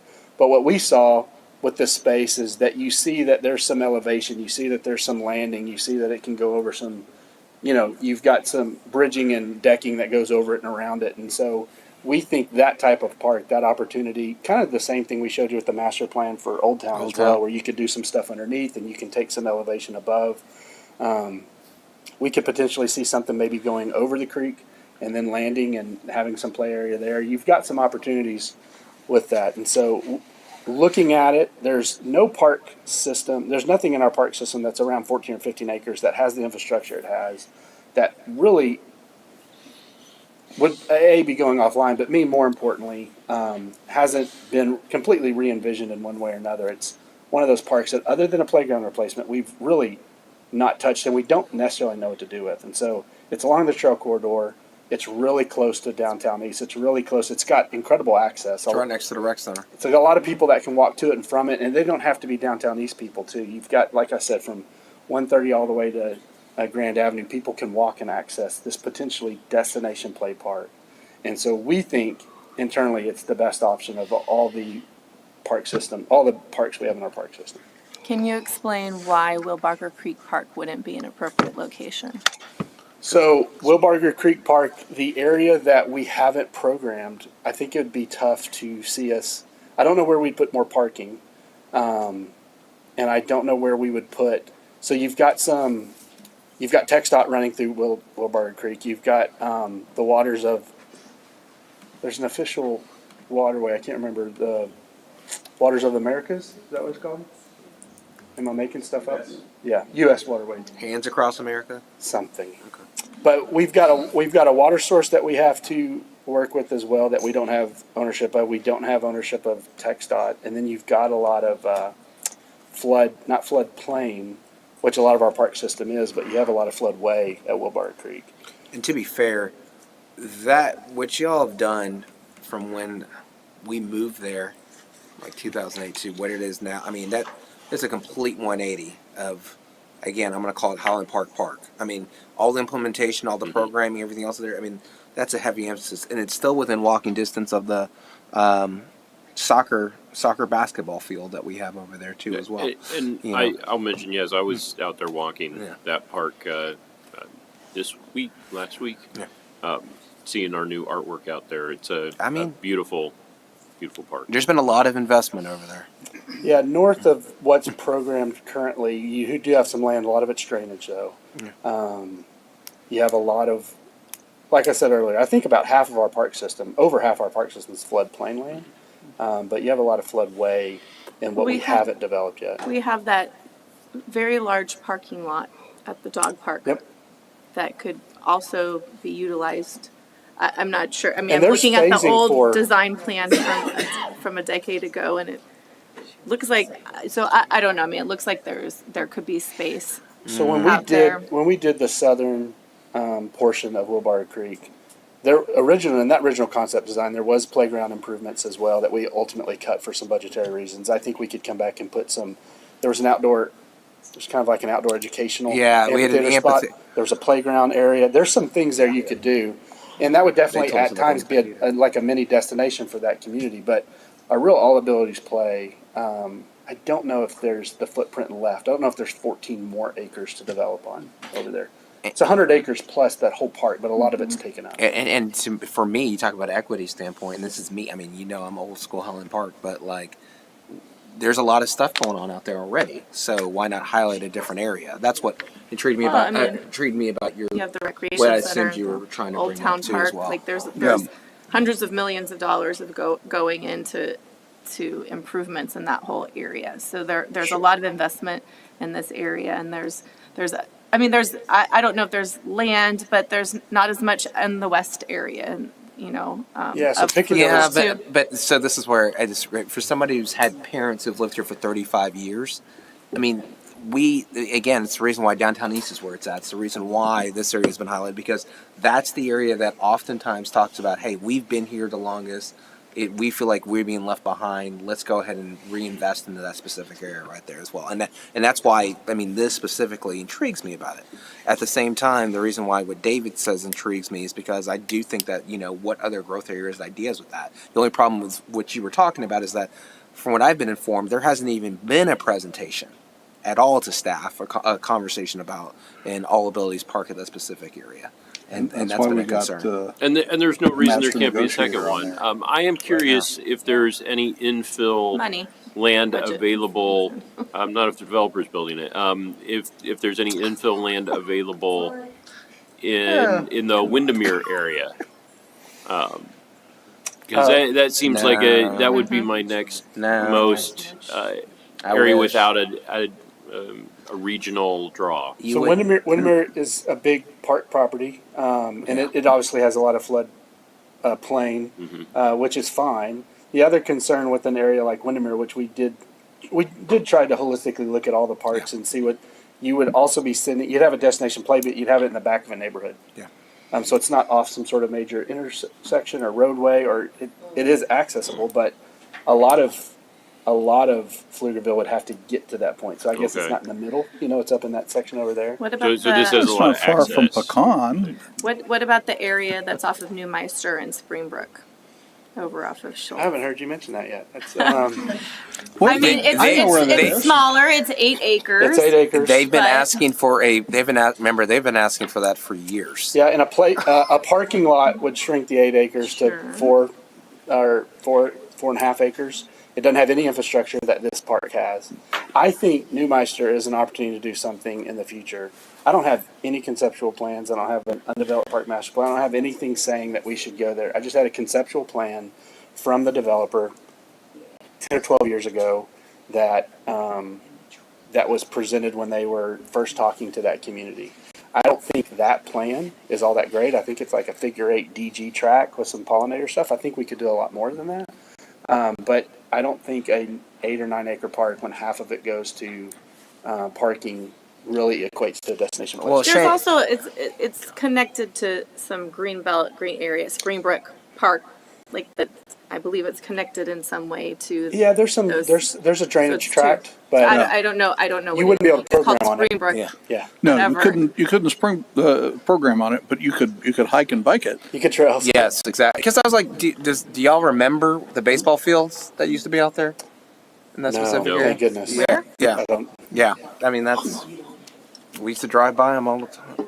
Man. No, this is nice. I mean, I like this location because it also draws people into Pflugerville. Where the investment They come in here, they're gonna play here, and to get out, they have to go through Pflugerville to get out. I mean, if it's off the toll road, they're just gonna come in and out of the toll road. They're never gonna come into our city. Plus, this has plenty of trees already mature trees in that location, and that's what you're gonna need for a good park, especially an all abilities park. There's so many more things I have in my head why I think this is the best location for something like this. I mean, it's a part of our beautiful downtown that's coming, right? To be able to, we talked about walkability. So I think this location is kind of almost like in the heart of the city will be really great. It's an investment back in there. I laughed at Doug. Yes, we could have 2. And yes, I do think a developer could do the second one over here with that. Oh, and it's also a park. But I like people don't feel they're coming into a neighborhood. I mean, they don't feel like Highland Park that they're coming into a private neighborhood or a private park or anything. And like I said, I don't know if we've made a decision on what we're doing with the old rec center, which will be interesting to have that discussion. But I think we can do some. There would be some unique things done with that. And again, you're reinvesting into a part of Pflugerville that oftentimes feels forgotten. But you said offline. 2 years, 3 years? What are we talking about? Sorry? You said it's going to be offline. 2 years, 3 years? The playground, a portion of the playground and access to it will be offline for 12 to 15 months. That's from the wastewater or the Gillen Creek Interceptor. Then the Emmanuel Road project is a 2-year project, but obviously it's probably sections of that road. So at some point, the section that encompasses the interest of that road will be maybe a majority or completely blocked, but then there'll be times that it's probably already improved or you'll have accessible turn lanes there. So I don't know the timeline necessarily, and Evan's out here either, but that's a 24-month project, and then the Interceptor is a 12 to 15. So we're looking at best 2028, 2029. It's just enough time for me to get a design firm in and design an incredible park. Well, somebody's contract just got extended to 2032 now, so it's okay. So this picture in particular, I'm struggling to see how that's an all abilities park.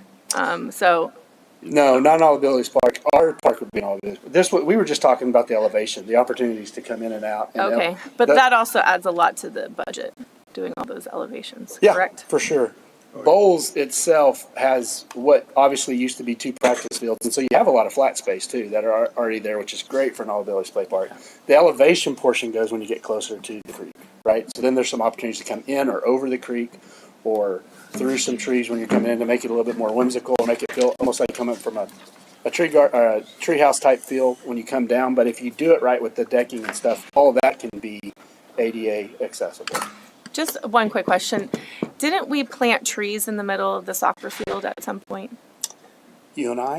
No. We, the city. I don't know. Because I remember that being a discussion to decrease the amount of people that use Well, there's definitely people out there playing, but there could be some trees out there. There's still practice. There's still practice. Okay, but I mean, I think there was efforts taken to reduce the number of people to access the soccer field. There might have been. It was always going to happen when you took any side road parking. Did Caesar mandate this? Is that what's going on? I was on Parks and Rec, and that they were concerned about overuse of both soccer fields, and I believe there was things because it was just dirt. So, but going back, You just wanted to sabotage the soccer he field? probably did. It was before Caesar's time. So I do think this is a good idea. I also think that, to Caesar's point, because he wanted to talk about it. I mean, you said, Charlie. I mean, because staff, just let's be clear again, staff has not presented anything from there. It would have to be a separate item regarding anything regarding parks over there at Decker. Apart from the appellate process. Yeah, absolutely. So that can be a discussion. But I think I'm with you. I think this is a good location, and we can have a discussion about the other. It doesn't preclude a conversation. No, it doesn't. It doesn't preclude a developer from building a park, period. No, that's correct. And I'm it's just saying separate. that the discussion regarding absolutely the park is a separate discussion from the impact on traffic. Absolutely. Now, you said, so you still think it's going to be 14.21? The current park is 14. No, but like what that would look like if it was on all abilities. Oh, yeah, we would have to get someone in here that is way better at that than me. But I'm just saying you have the real estate to do similar to what Round Rock did. What is Round Rock? How big is Round Rock? 15. But what's the actual acre in between the two streets? Because that's a good point. That extra area on the other side of S685. I don't really think It's that can connected by a trail. Yeah. No, I know, but I don't think that's going to be part of the destination It's place. probably closer to 12 or 13. And you're going to lose some acres from the I have Emmanuel. Yeah, This doesn't include you can see the road isn't included in the expansion. Can I make a motion to approve? We already have a motion and a second on the floor. No. Oh. Is there a motion to postpone? We did. We have a motion to postpone. To postpone. Thanks, Mayor. Are y'all booing on that side of the? No.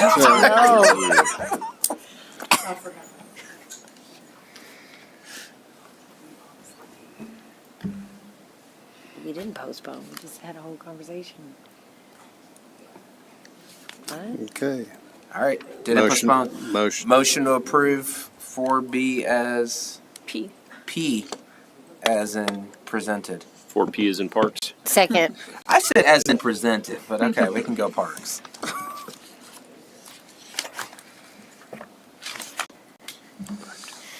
And if we can have staff work with someone to have an agenda item next meeting, separate from it.